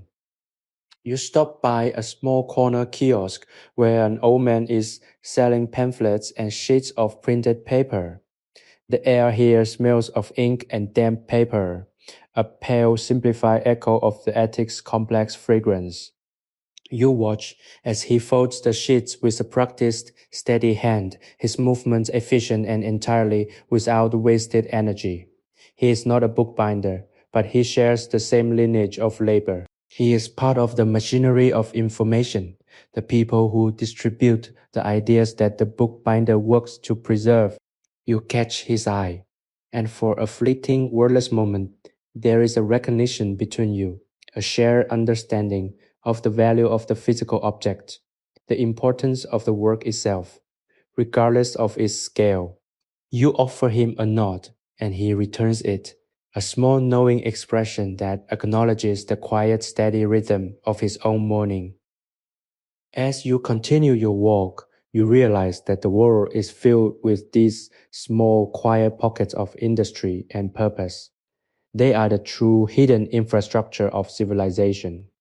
We often focus on the grand, the loud, and the public, but the foundation of our existence is actually built on the backs of those who work in the margins, the ones who curate, the ones who mend, the ones who organize, and the ones who quietly ensure that the beauty of our heritage is not lost to the march of the new.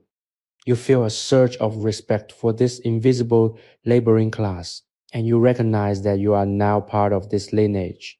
By consciously choosing to live with the intention of the binder, you are contributing to the same project of preservation. You are deciding that your life too will be a record of care, of focus, and of the pursuit of a meaningful, durable standard. You pass by a cafe where the scent of coffee and roasting beans spills out onto the street, a sharp, invigorating contrast to the cool air. People are huddled around small tables, their faces illuminated by the morning light, their conversations a low, overlapping hum of social connection. You look at them and see not just a crowd, but a collective of lives, each one a story currently in the process of being written. The bookbinder's philosophy begins to apply to everything. How do these people handle their own binding? How do they structure their own time? How do they handle the glue of their relationships and the thread of their responsibilities? You see the human experience as a process of constant construction, a perpetual effort to find the right tension between the individual and the world. The path leads you through a small public garden, a pocket of greenery nestled between the stone buildings. The trees are bare, their branches forming a delicate, complex web against the gray sky. There is a sense of dormancy here, a necessary rest before the spring. You find a bench and sit for a moment listening to the wind as it rustles through the dry leaves. It is the same sound you heard in the attic, the same rhythm that guided the artisan's hand.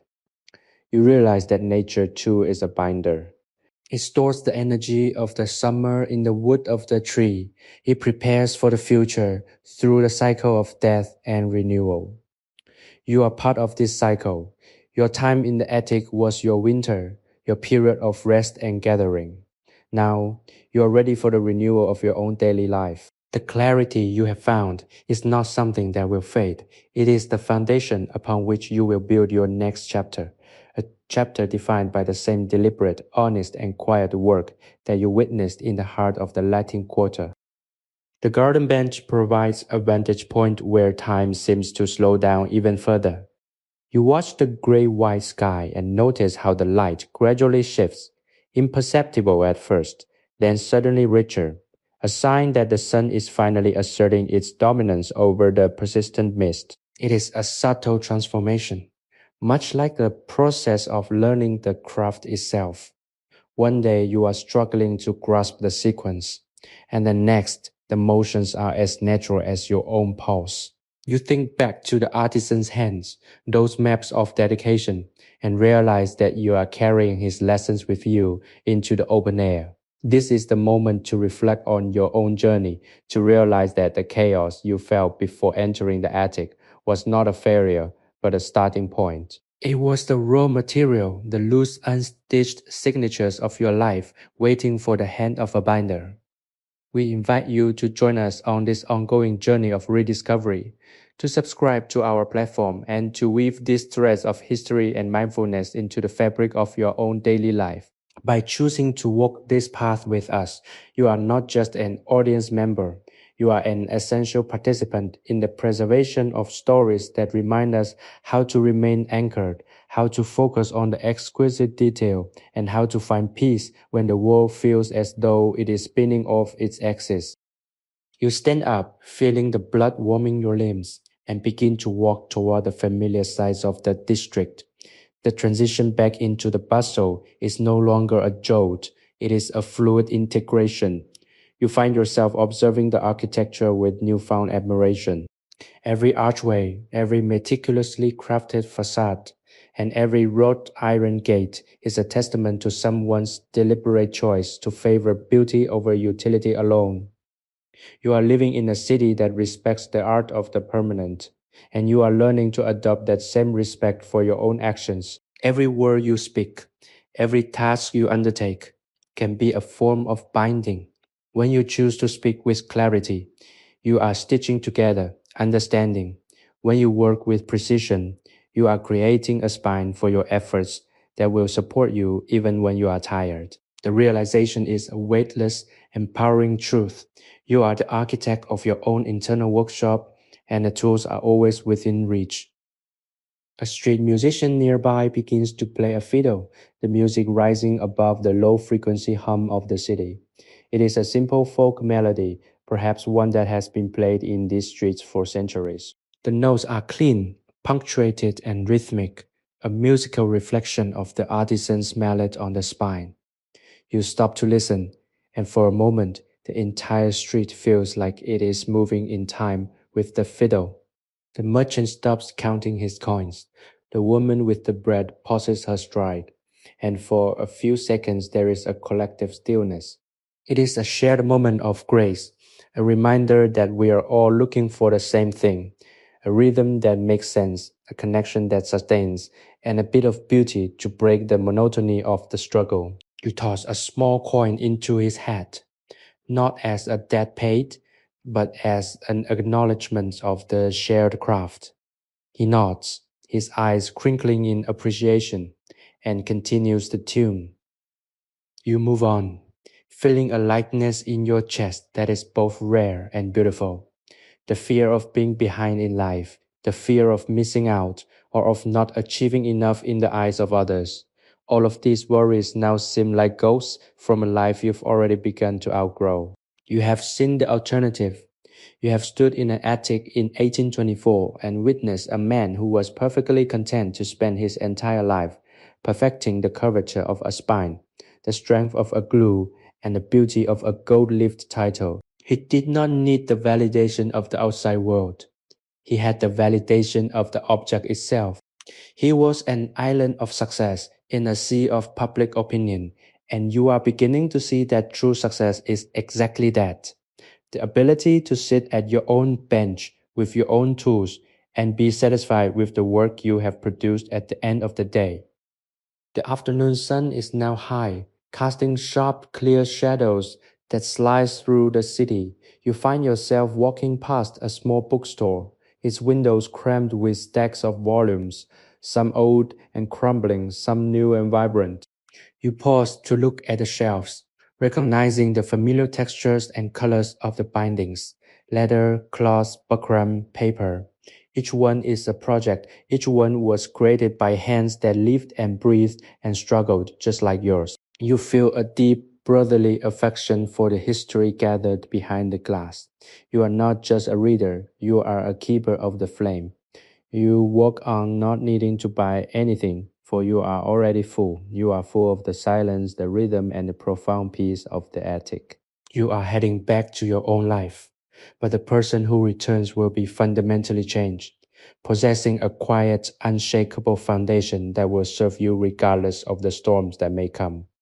The city of 1824 is just one chapter in the vast story of human endeavor, but the lessons you have learned within its narrow winding lanes will last a lifetime.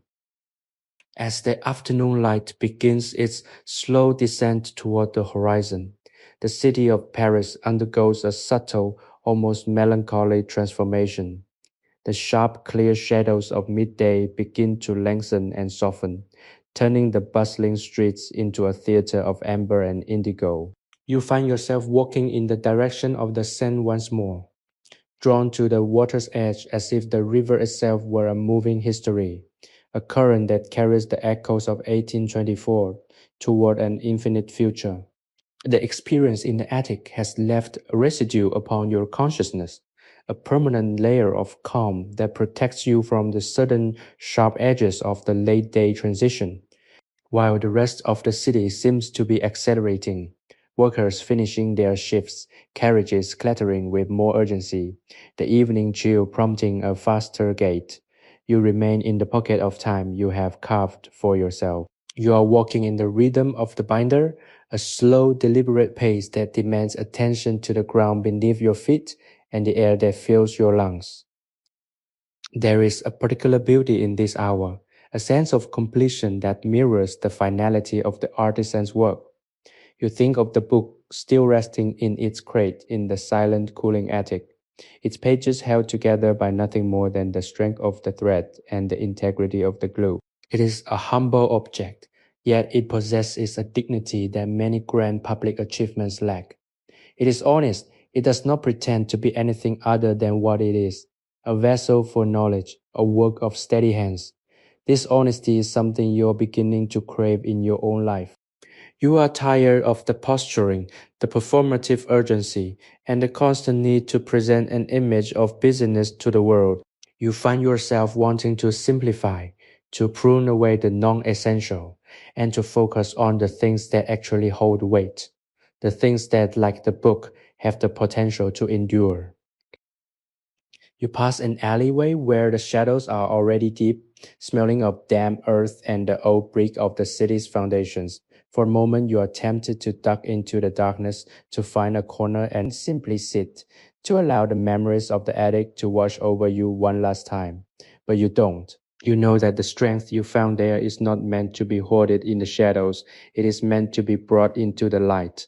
The quiet you discovered is not a retreat, but an armor. You walk forward, your boots clicking against the cobblestones, the sound steady and reassuring. You are a part of the city's evening chorus now, a note of calm in a symphony of movement. You are no longer trying to stand apart from the world. You are learning how to be in it without being of it. This is the ultimate freedom. The river is alive with the colors of the dusk, the reflections of the lamps, just beginning to be lit by the night watchmen, dance on the surface like fallen stars. You lean against the stone parapet, feeling the residual warmth of the sun still trapped in the masonry. A sense of gratitude fills you so profound that it feels almost physical. You are grateful for the attic, for the craftsman whose name you will never know, for the scent of the high glue, for the steady rhythmic heartbeat of the mallet, and for the way the entire experience has recalibrated your understanding of what it means to be alive. You have been granted a rare perspective, a glimpse into the heart of a tradition that honors the soul as much as the hand. You realize that you have not just learned about bookbinding, you have learned about the art of being a human being in a world that is constantly trying to dehumanize you. You realize that this piece is not fragile, it is not something that will break when you encounter the first obstacle of tomorrow morning. It has been tested by the contrast of the city, and it has emerged stronger. You have seen the noise, you have felt the pressure, and you have remained centered. This is your new baseline. You are no longer the person who entered that attic. You are a more grounded, more focused, and more deeply aware version of yourself.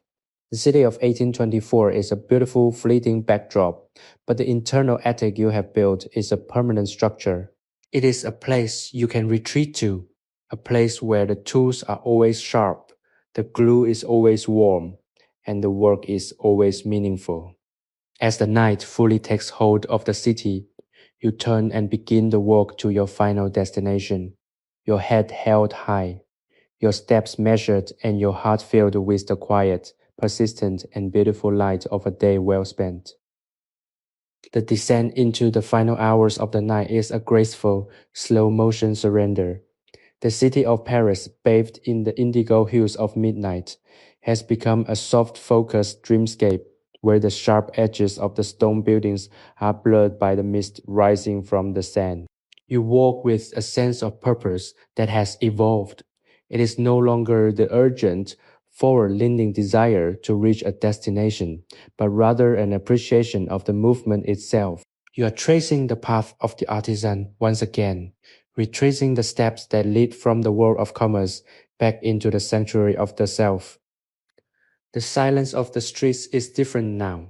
It feels like a shared secret, a quiet acknowledgement between you and the city that the day's labor is done and that the time for restorative rest has begun. You feel the cool air against your face, a refreshing tonic that clarifies the mind, and you are struck by how little you actually need to be content. The weight of your own identity, usually so heavy and demanding, has lightened, feeling more like a garment you can choose to wear or set aside.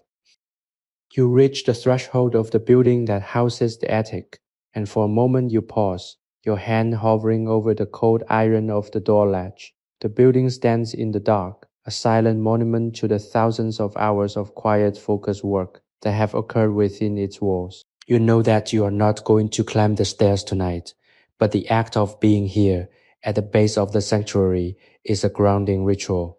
You are acknowledging the bridge between your internal world and the physical space that inspired it. You take a deep, steadying breath, the air filling your lungs with the scent of damp brick and the distant metallic promise of the coming dawn. You are completely and utterly at peace. The anxieties that once clung to you like ivy have been pruned away, leaving the structure of your life clean, exposed, and ready to support a new kind of growth. You realize that this is what the artisan meant when he spoke of the integrity of the book. It is not just about the final product, it is about the honesty with which you approach the foundation. As you walk away from the door, you see the reflection of the moon in a puddle on the cobblestones, a perfect shimmering circle of silver trapped in the mud. It is a reminder of the duality of existence. We are made of the earthly, the messy, and the transient. Yet we have the capacity to reflect the celestial, the permanent, and the divine. You are that puddle and you are that moon. You are the messy daily reality and you are the quiet reflective consciousness that observes it. This duality is the secret to a life of quality. It is the ability to walk through the mud of the world without losing the clarity of the reflection. You feel a surge of affection for your own life, for the challenges you have faced, and for the resilience you have demonstrated. You are a work in progress, a book in the middle of being bound, and the process is just as important as the final finished state. The streets begin to empty entirely. save for the occasional distant sound of a night watchman's lantern clicking against the stone, or the soft muffled trot of a late night carriage. You find yourself in a space of pure existence where the past and the future have ceased to have any meaning, and the only thing that exists is the next step. You feel the texture of the cobblestones through the soles of your boots, the slight chill of the night air, and the steady, reliable beating of your own heart. Everything is in its place.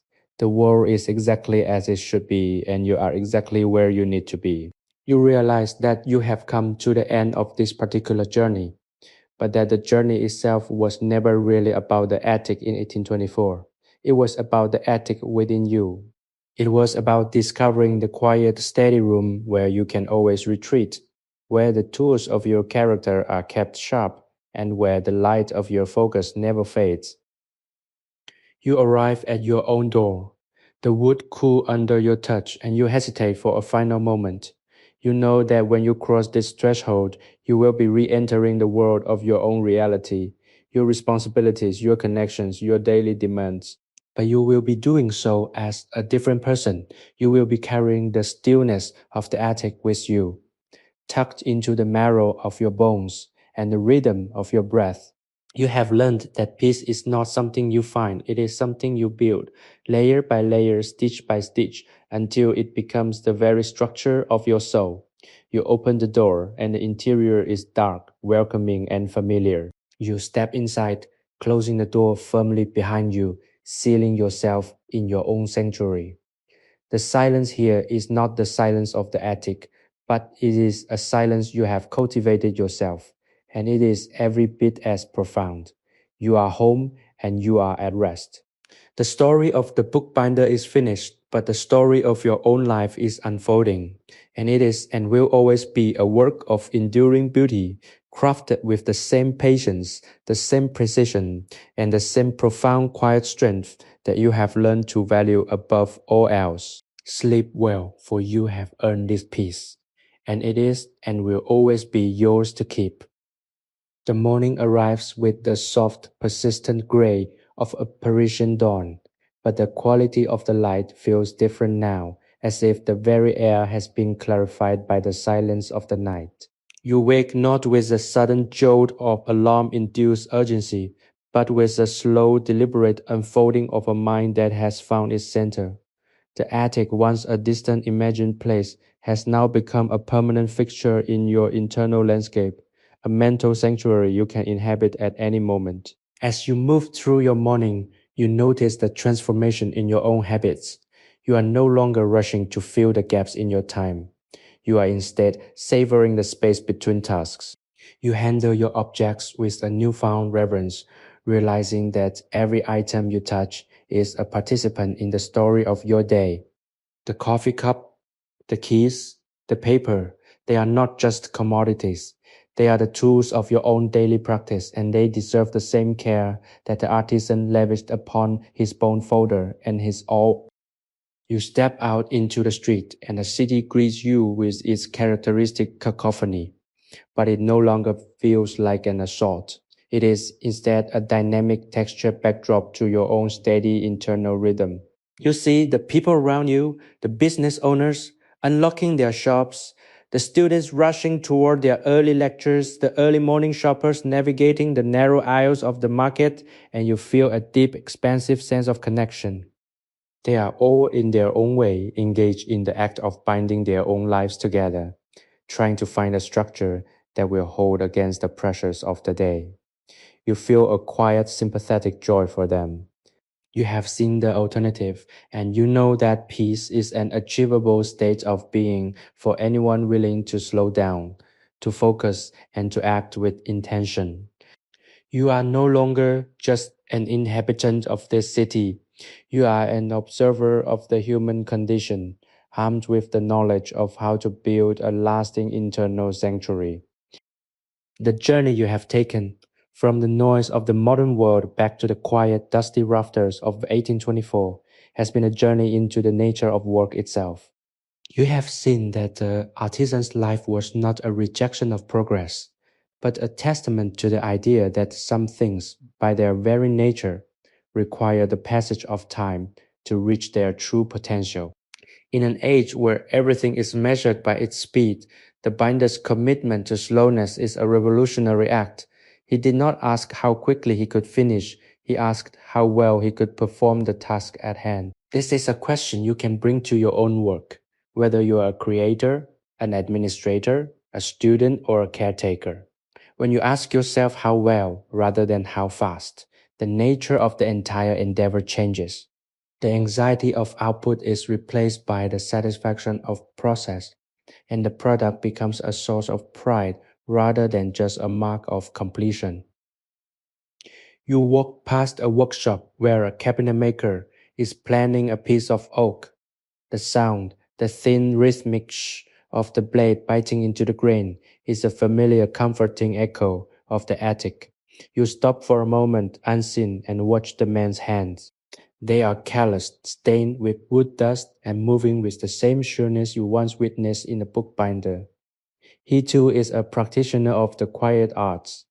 He is creating something that will last, something that has been made with a respect for the integrity of the material. There are thousands of these people in the world, the hidden army of makers and menders who keep the fabric of our culture intact. You realize that by seeking out and supporting such craftsmanship, you are affirming the value of the slow, the deliberate, and the beautiful. You are choosing to invest your time and attention in things that possess a soul. As the day deepens, you find yourself at a small, sun-drenched cafe. You order a simple meal and sit by the window, watching the play of lights on the street. You have a notebook and pen with you, and for the first time in a long time, you feel no pressure to fill the pages with frantic lists or half-formed ideas. Instead, you write down a single thought. The quality of the life is the quality of the attention. It is a simple, crystalline truth that feels like the anchor of everything you have learned. You realize that you have the power to direct your attention wherever you choose, and that by choosing to direct it toward the present, toward the task in front of you, and toward the people you interact with, you are effectively binding your own life into a volume of profound words. The weight of the past, your past, the artisan's past, the city's past, seems to settle into a comfortable, supportive cushion behind you. You are not running from history, you are building upon it. You are a successor to the artisan, a torchbearer of his quiet, dignified way of life. The attic in Paris is no longer just a place. In the year 1824, it is a mindset, a discipline, and a gift you have given yourself. As the sun begins its arc across the sky, you feel a sense of boundless possibility. You are not waiting for the world to change. You are already changed. You have learned how to be still in the center of the storm, how to find beauty in the most humble of materials, and how to create a lasting peace that does not depend on the external circumstances of your life. The story of the bookbinder is your story now, and it is a story that will continue to unfold day by day, stitch by stitch, for as long as you choose to honor the quiet, persistent, and beautiful rhythm of the artisan's heart. You are ready for the rest of your life, and it promises to be nothing short of a masterpiece. The realization that your internal sanctuary is now a permanent mobile landscape fills you with a profound sense of liberation. You walk through the city with a gait that is steady, a rhythm inherited from the attic's floorboards. Every sensation, the crisp bite of the wind, the scent of roasting coffee, the visual geometry of the iron wrought balconies is processed with the patience of someone who has mastered the art of waiting. You no longer feel like a leaf caught in the gale of modern expectations. You are instead the tree itself, rooted, resilient, and capable of enduring the harshest weather while still producing the quiet growth of the seasons. The transition from the frantic to the focus has been completed. You are at ease, not because the world has become simpler, but because your capacity to inhabit the present has become infinitely more refined. You find yourself in an old, quiet square in the center of the city, a place where time seems to have pooled like rainwater in the crevices of the stone. The buildings here, with their weathered gray facades and shuttered windows, speak of lives that have passed and stories that have faded into the architecture. You sit on a fountain edge, the stone cool against your palms, and watch as an old man tends to a small, neglected flower bed. He moves with the same economy of motion you observe in the workshop, a bend of the back, a gentle touch of the soil, a deliberate clearing of dead leaves. He is not in a hurry to create a masterpiece. He is merely tending to the life that is in front of him. You realize that this too is a form of binding.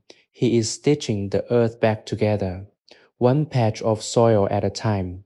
It is a humble, quiet, and necessary task. It occurs to you that the most important work in the world is often the work that goes unnoticed. It is the work of the mothers and fathers who raise their children with patience, the teachers who instill a love of truth in their students, the cleaners who maintain the dignity of our spaces, and the creators who, like the bookbinder, go out dedicate their lives to the preservation of excellence in the face of mediocrity. You feel a deep, abiding respect for these invisible threads that hold the human tapestry together. By recognizing this, you have become a part of it. You are no longer just a consumer of the world's offerings. You are a contributor to its stability and its grace. You have been initiated into the fellowship of the quiet, the guild of those who understand that to exist is to act and to act is to create. The day continues to unfurl a beautiful, sprawling narrative that you are no longer trying to edit or rush. You find yourself noticing the way the sunlight hits the dust motes in the air, creating a golden celestial geometry that mimics the light in the attic. The world is full of these small sacred signs if you are only willing to look. You think of the books you have read, the ones that changed your mind or softened your heart, and you realize that every single one of them was, at some point, merely a collection of loose, chaotic sheets waiting for someone to give them a shape. You are that person now. You are the binder of your own experiences. You have the needle, the thread, and the press. You have the agency to decide which experiences will form the core of your existence and which will be discarded as scraps for the stove. As evening approaches, the city begins to glow with the warmth of 1,000 flickering lights, a constellation of human presence against the velvet curtain of the night. You feel a sense of homecoming that is not tied to a physical house, but to a state of being. Wherever you go, you carry the attic with you. You carry the smell of the hide glue, the sound of the mallet, the feeling of the heavy leather-bound volume resting in your hands. This is your true inheritance. You have been given the gift of the slow, the gift of the meaningful, and the gift of the absolute, unshakable peace. You are ready for the night, for the dreams that will come, and for the new dawn that will eventually break. The story you are living is yours alone, but it is written in the language of the human heart, and it is a story that will endure, bound in the gold-leafed certainty of your own quiet, persistent, and beautiful soul. You rise from the fountain, your movements fluid and graceful, and begin the walk to the edge of the district. The city is preparing for its nightly rest, the clamor softening into a distant rhythmic hum. You are not sad to see the day conclude. You are grateful that you have truly inhabited it. You have been present for every moment, every sensory detail, and every shift in the light. You have lived the day with the same intensity as the artisan lived his craft. As you merge into the shadows of the evening, you do so with a calm that is radiant. You are a beacon of your own making, a quiet, enduring presence in a world that is only just beginning to learn the value of the slow. The attic is closed, but the work continues. And as you walk into the dark, you know, with the absolute clarity of the burnishing stone, that you are exactly where you are meant to be. The journey has been long, the lessons are deep, and the future is a wide, blank, and beautiful book waiting for your hands to shape it. The night air in Paris has turned crisp, carrying a slight, sharp scent of frost from the river, a reminder that the world remains in the grip of the winter of went 1824. You walk through the streets, the cobblestones ringing softly under your steady, rhythmic steps. You are not searching for anything anymore. You are simply witnessing the transformation of the city from the chaotic, sun-drenched marketplace of the day into the hushed, velvet-draped theater of the night. It is in these hours, when the frantic energy of the masses has dissipated, that the true character of the city emerges. It is a place of shadows, of whispers, of hidden corners, and long-held secrets. It is a city that, like the artisan's book, requires you to open it with patience if you wish to read its deeper truths. You feel a profound sense of kinship with the stones, the walls, and the very air of this place. You have become an integrated part of the urban landscape, a silent observer whose presence is as steady and enduring as the buildings themselves. You reach a small iron bridge that spans the Seine, and you pause to look down at the water. It flows black and deep, a mirror for the flickering gas lamps that dot the banks like golden coins tossed into a dark fountain. The water is the ultimate symbol of the craft you have learned.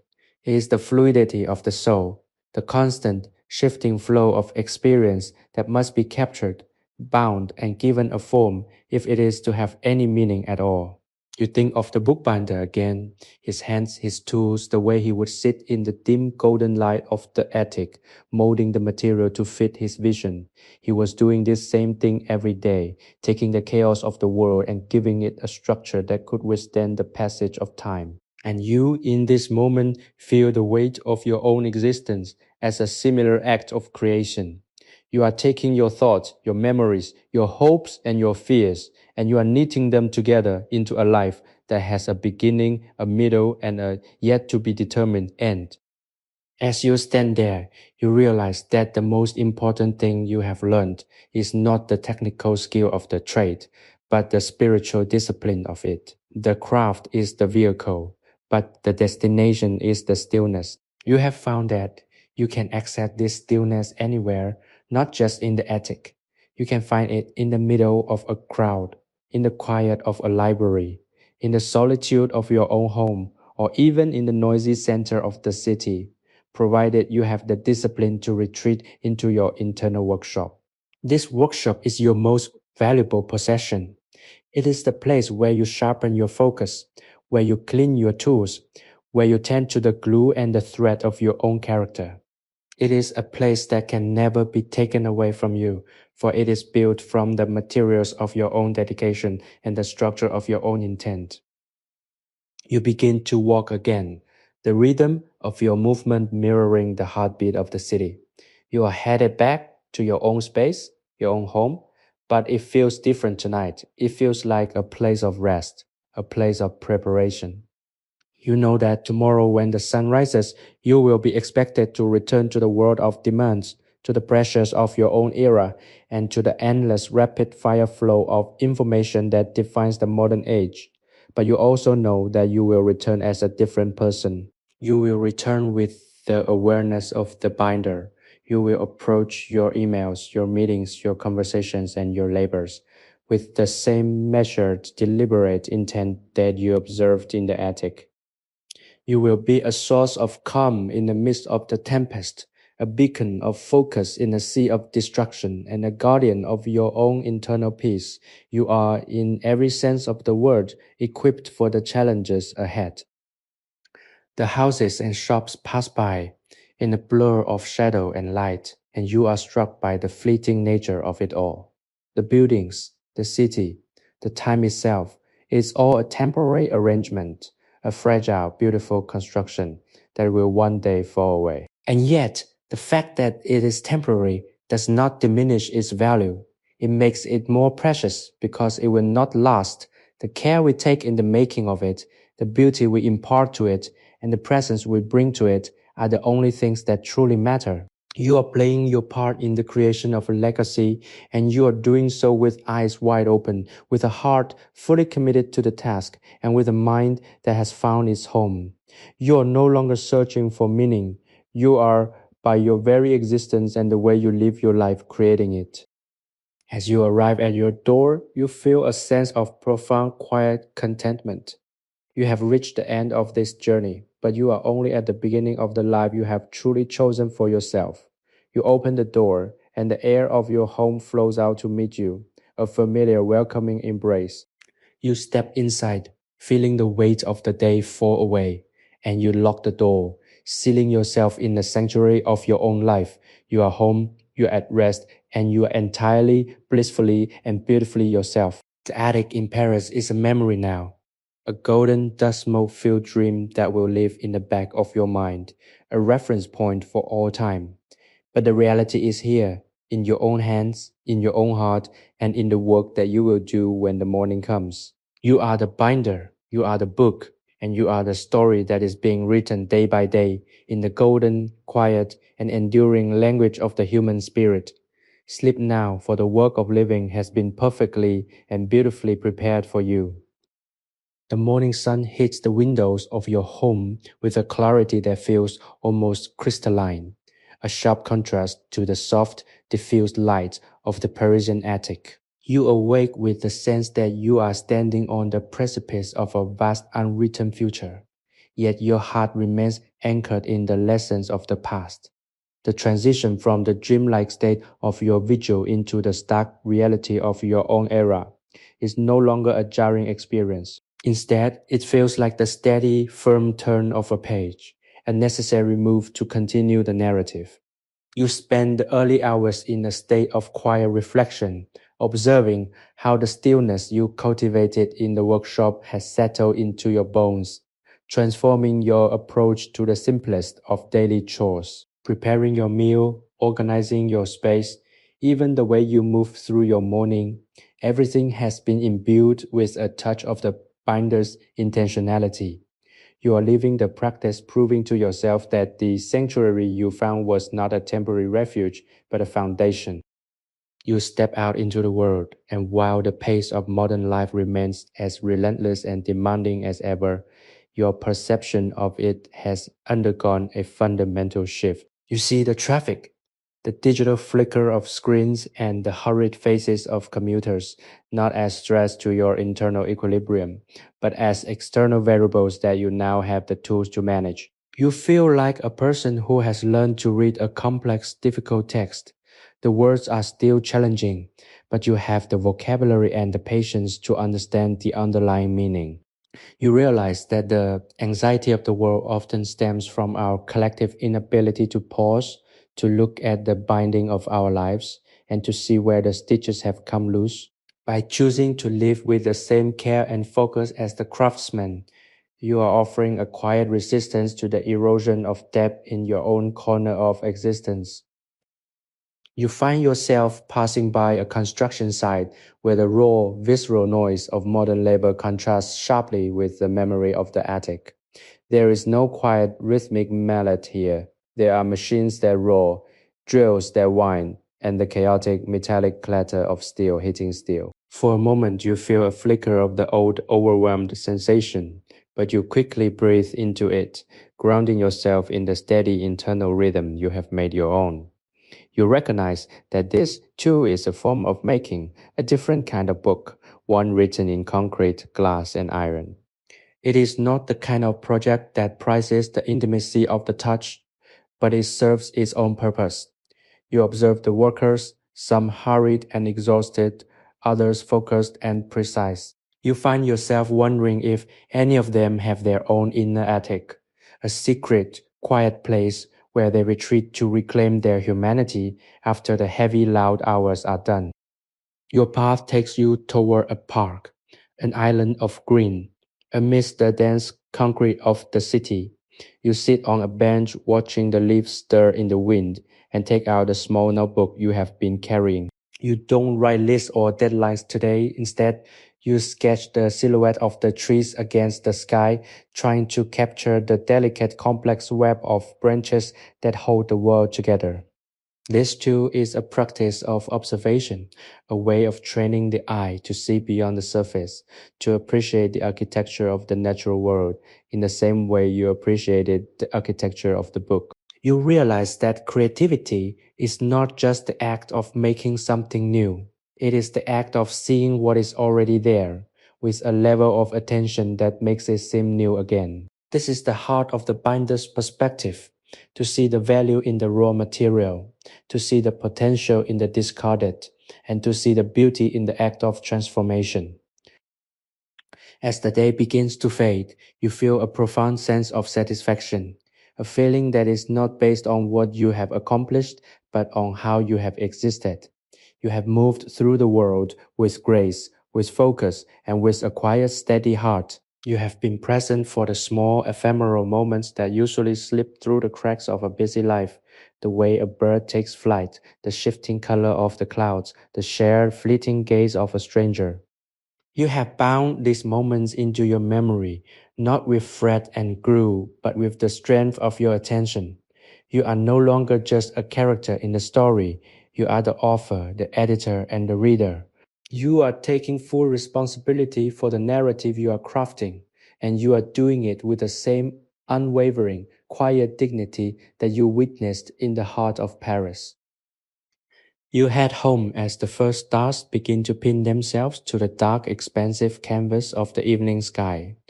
The transition to night feels like a gentle benediction, a closing of the book for the day.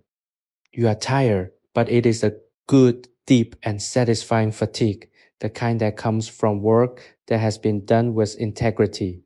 As you cross the threshold of your home, you feel a sense of peace that is unshakable. You have weathered the day, you have kept your center, and you have remained true to the lessons of the attic. You are, in every sense, a builder of your own sanctuary, a guardian of your own quiet, and a master of your own life. Tomorrow, the cycle will begin again. But you know that no matter what the world brings, you have the tools, you have the focus, and you have the foundation. You are quite simply at home in your own existence, and that is the most beautiful story that could ever be told.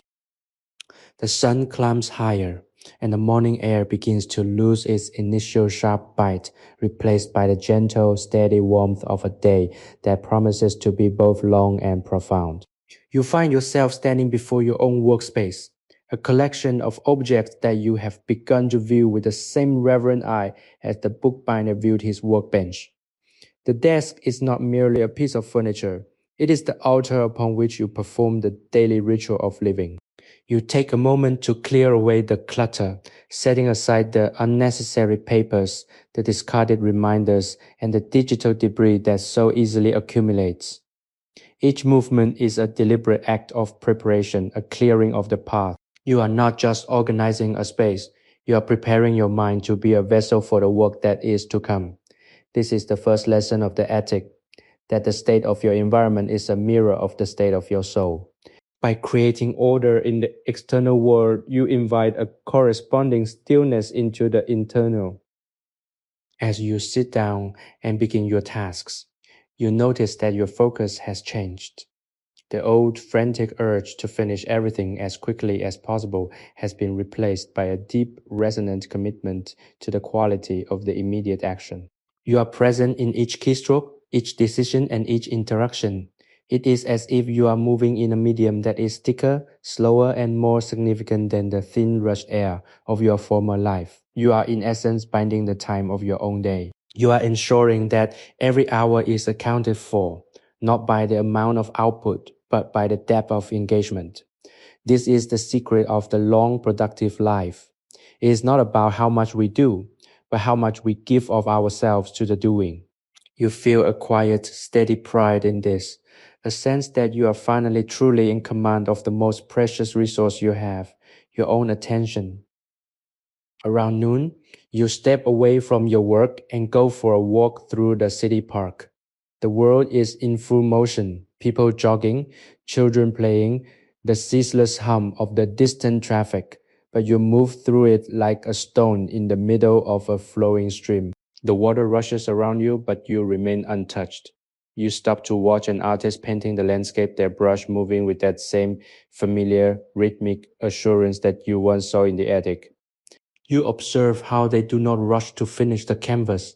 They are lost in the color, the light, the composition. They are in the flow state. the place where the ego dissolves and the work becomes its own independent life. You recognize this state. It is the same place the bookbinder inhabited when he sat at his bench. It is the place where time stops and the soul is allowed to breathe. You feel a deep brotherly connection to the artist, a silent acknowledgement of the shared secret work of creation.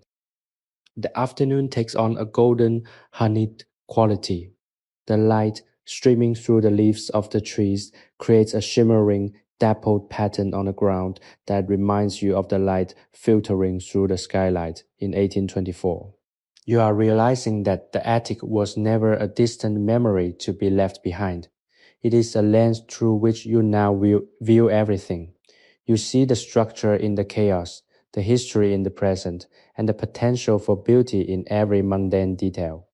You are beginning to understand that the goal of the spiritual, or the creative, or the intellectual life is not to escape the world, but to see it so clearly that it becomes a source of infinite depth and meaning. You are no longer trying to look for a happier place, you are looking for the truer place, the place where your own reality aligns with the reality of the world itself. As the sun begins its slow downward arc, you feel a sense of profound settled peace. You have done the work of the day not perfectly, but with a degree of integrity that satisfies your own internal standard. You walk back toward your home, the shadows lengthening around you, the evening air cooling the skin. You are thinking about the journey you have taken, and you realize that it has been a journey toward the center of yourself. You have stripped away the noise, the hurry, and the need for external validation, and you have found what remains, a quiet, durable, and resilient core. You are the architect of your own sanctuary, and you are the guardian of your own stillness. You are the one who decides what will be preserved, what will be discarded, and what will be allowed to grow. The evening is a quiet, gentle closing of the day. You sit in your home, the silence around you a living, breathing thing. You think about the bookbinder again, his hands working in the dark, his heart beating in time with the needs of the objects he created, and you feel that he is still there, a guiding spirit in the background of your life. He has taught you that life is a craft, that existence is a work of art, and that the beauty of a life is found in the care with which it is bound. You are not done with this journey.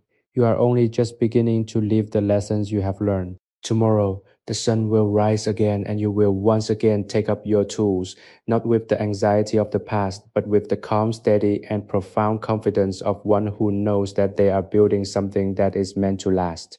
And as you prepare for sleep, you know that you are safe, that you are whole, and that you are exactly where you are meant to be. The story of your life is unfolding, and it is a masterpiece of your own careful and beautiful making.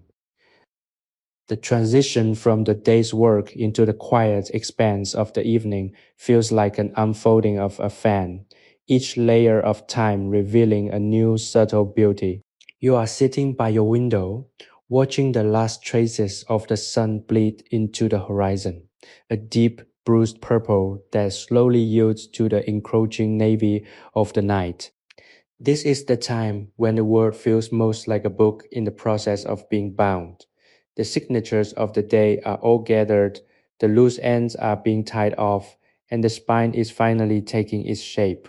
You reflect on the myriad experiences that have filled your hours, the conversations, the challenges, the small quiet victories, and you realize that each one has been a thread contributing to the structural integrity of your own life. You are, in the most literal sense, the author of your own history, and every decision you make is a mark upon the page. You find yourself dwelling on the artisan again, not as a historical figure separated by time, but as a living presence within your own consciousness.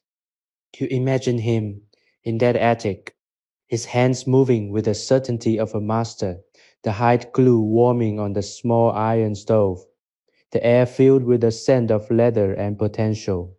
That sense of total immersion is what you have been striving for, that ability to surrender completely to the task at hand. You realize that the restlessness you once felt was not a sign of failure, it was a symptom of your soul's desire for this exact kind of alignment. We all have a latent internal architecture that waits for the right conditions to reveal itself, and you have finally found the key. It is the simple, profound commitment to do one thing well, and then another, and then another. The evening deepens, and the city outside begins to hum with the low-frequency vibration of a world transitioning into its nocturnal cycle. The distant sound of a train, the faint melodic chiming of a clock tower, the murmur of voices from the street, all of these sounds coalesce into a melody that feels uniquely yours. You are no longer just an inhabitant of this place. You are a conductor of its energy. You can pull the quiet into your room. You can let the noise wash over you without breaking your concentration, and you can exist in a state of profound, unshakable focus. This is the power that the bookbinder held. He did not need to shout to be heard. His work spoke for him. He did not need to be everywhere to be significant. His presence was contained in every inch of the leather he tooled. You walk to your own bookshelf, a collection of volumes that you have gathered over the years, and you run your hand along their spines. You see them differently now. You see the labor that went into them, the perhaps thousands of hours of effort, the collective wisdom of their authors, and the physical endurance of the objects themselves. You are not just looking at paper and glue, you are looking at time preserved. Every book is a monument to the human desire to leave a mark, to say, I was here, I thought these thoughts, and I wanted to share them with you. This is the legacy you are contributing to, and it is a legacy of which you can be deeply proud. By living your own life with integrity, by binding your days with the threads of focus and grace, you are adding your own unique voice to the choir of human endeavor. The night is now fully established, a vast dark canopy that stretches across the city.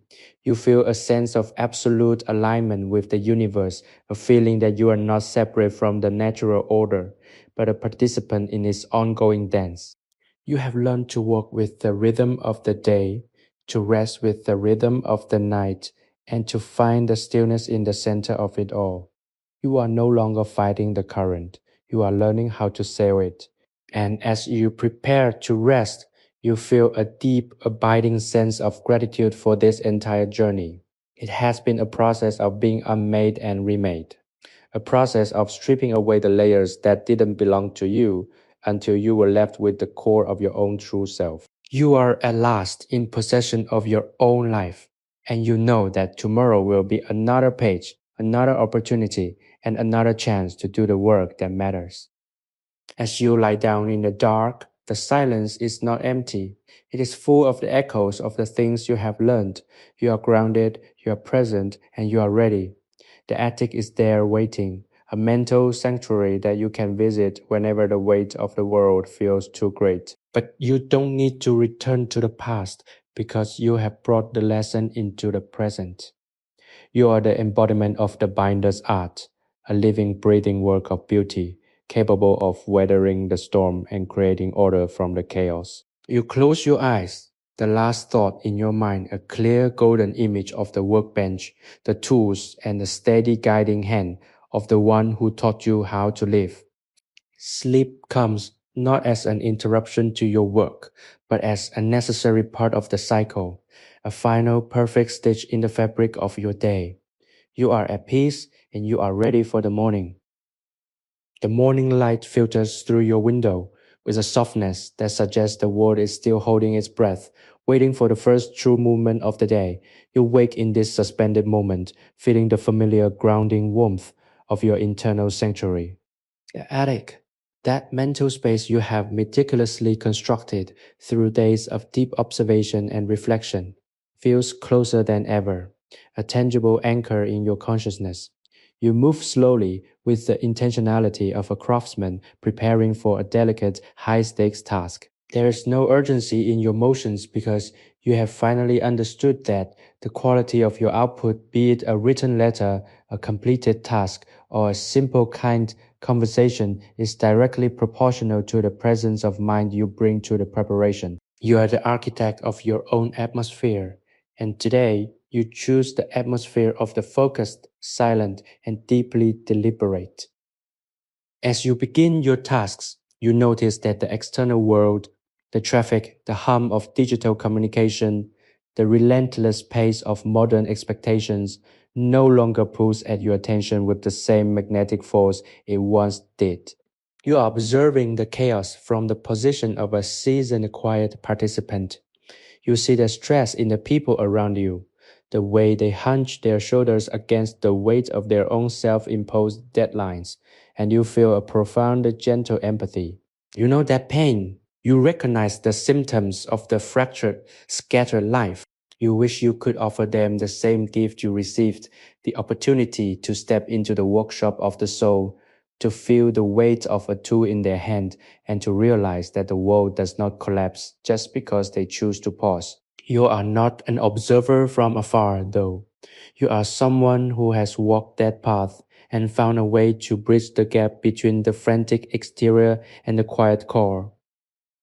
You spend several hours on a piece of work that requires absolute concentration, the kind of project that would have previously left you feeling drained and fragmented. But today, it feels like an unfolding, a slow and steady process of discovery. You find that by breaking the labor into smaller, distinct segments, you are creating a rhythm that sustains your energy rather than depleting it. Every segment is a success in itself, a small polished stone in the foundation of the larger structure. You are reminded of the bookbinder's approach to the signature, how he never looked at the entire thousands-page volume with dread, but always at the single 12-page section, folding the paper with precision, pressing it with care, and sewing it with an steady, unwavering hand. It is the wisdom of the limited scope. When you focus on the immediate, you are never overwhelmed by the impossible. The midday break offers a shift in scenery. You step into a nearby garden where the air is cool and smells of damp earth and budding life. The contrast between the noise of the city and the stillness of the trees is a lesson in itself.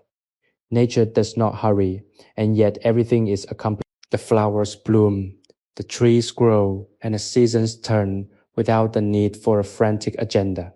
You sit on a bench and allow your mind to drift, not toward the past or the future, but toward the simple sensation of breathing. You are in a state of being, a rare and precious condition that our culture has largely forgotten how to facilitate. You reflect on the idea of the binder's soul, that it is not about the object produced, but about the integrity preserved. Your life is your primary work of art, and it demands the same, if not more care, than any leather-bound volume. As you return to the evening phase of your day, the light begins to soften, turning the harsh clinical edges of the urban architecture into something softer, more forgiving. You feel a sense of completion that is not defined by the completion of a checklist, but by the coherence of your actions. You have been true to your purpose. You have respected your own boundaries, and you have remained present for the people and the tasks that needed you. This is the ultimate personal victory. You have learned that the key to avoiding the fragmentation of the self is to constantly, gently, and persistently return to the center. Whenever your mind wanders toward worry, you bring it back to the breath. Whenever your hands start to move in a rush, you slow them down. You are your own shepherd, guiding your attention back to the pasture of the present moment, over and over again. The night falls, bringing with it the familiar, comforting blanket of silence. You sit in your room. The only sound, the faint, rhythmic ticking of a clock and the soft, steady inhalation of your own lungs. You realize that you have moved through another day with a level of grace you would have thought impossible only a few weeks ago. The attic is there, silent and filled with the scent of old wood and history, a place of power that you can visit whenever you need to recalibrate your senses. But you are not living in the attic. You are living in the world, and you are doing so with a new, quiet, and formidable strength. You are a binder of days, a curator of moments, and a master of your own focus. As you drift towards sleep, you feel a profound sense of gratitude. You have found a secret that so many are looking for, and you have found it in the most humble, simple, and honest way imaginable by doing one thing well and by doing it with your whole heart. Tomorrow you will wake up and you will do it all again, and that you realize is the greatest adventure of all. The transition into the attic is no longer a conscious choice, but a reflex of the soul, a sudden, weightless shift from the crushing density of the modern city into the rarefied air of 1924. You stand amidst the scent of aging leather and the cool, damp earthiness of old paper, watching the dust motes dance in the singular, slanted beam of light that defines your sanctuary.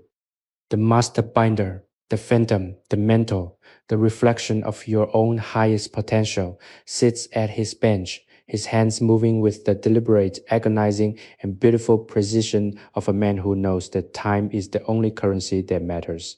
You watch him flatten a sheet of vellum, his movements so minimal, so economical, that they appear almost still. There is no frantic ambition here.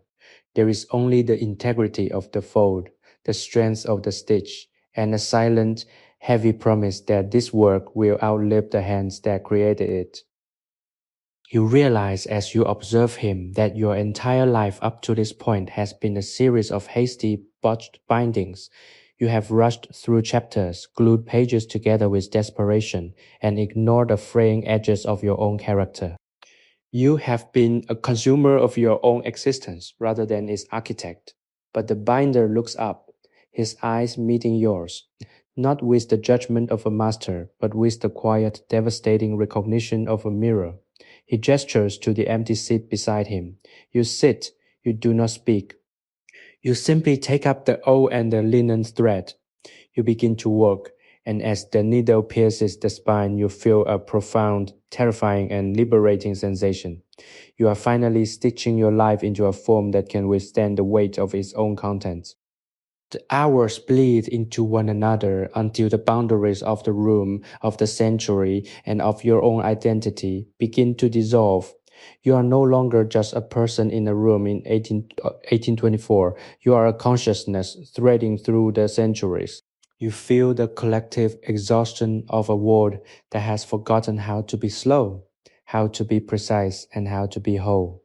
You understand now that the madness of your previous life was simply the consequence of living without a spine, without a proper structure to hold your experiences together. You are binding your memories, your traumas, your failures, and your brief flickering moments of triumph into a volume that is finally, mercifully closed. The last stitch is pulled tight, a satisfying sharp sound in the silence. The master binder nods once, a gesture of absolute finality, and he turns to the shelf, where a space has been waiting, empty and expectant. He picks up the book you have just completed, your own life refined, polished, and bound, and he slides it into the gap between the works of history and the works of silence. The click of the cover meeting the shelf is the loudest thing you have ever heard. It is the sound of a cage door opening. You stand up, your legs feeling heavy, and you look at your hands. They are no longer the hands of a frantic, distracted seeker. They are steady, calloused, and capable. You turn away from the bench, from the attic, and from the ghost of the man who taught you how to exist. There is no need for a dramatic exit. You simply walk through the light, letting the dust motes settle behind you. You wake in your own room, in the heart of the city you once loathed. The sun is just beginning to pierce the horizon, casting the same slant of light across your floor that you just saw in the attic. The world outside is beginning to wake, its familiar, chaotic roar starting to rise. But it no longer has the power to shatter you. You are held together by something invisible, something permanent, something you built with your own hands.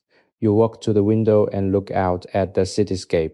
It is sprawling, noisy, and indifferent, yet you feel a strange, fierce love for it, not because it is perfect, but because you are now finally strong enough to inhabit it. The story you were living is over. The story you are about to write has no title, no plot, and no end. You open the window. breathing in the cold, sharp air of the new beginning. You are not just a part of the world, you are the one who binds it, the one who holds the center, the one who has finally and irrevocably arrived. The silence is gone, replaced by the rhythm of your own heart, and for the first time in your life, you are listening to every beat. Sleepy History with Theodore is created for relaxation, entertainment, and sleep purposes. The stories shared on this channel are inspired by historical events, daily life, and real periods in history.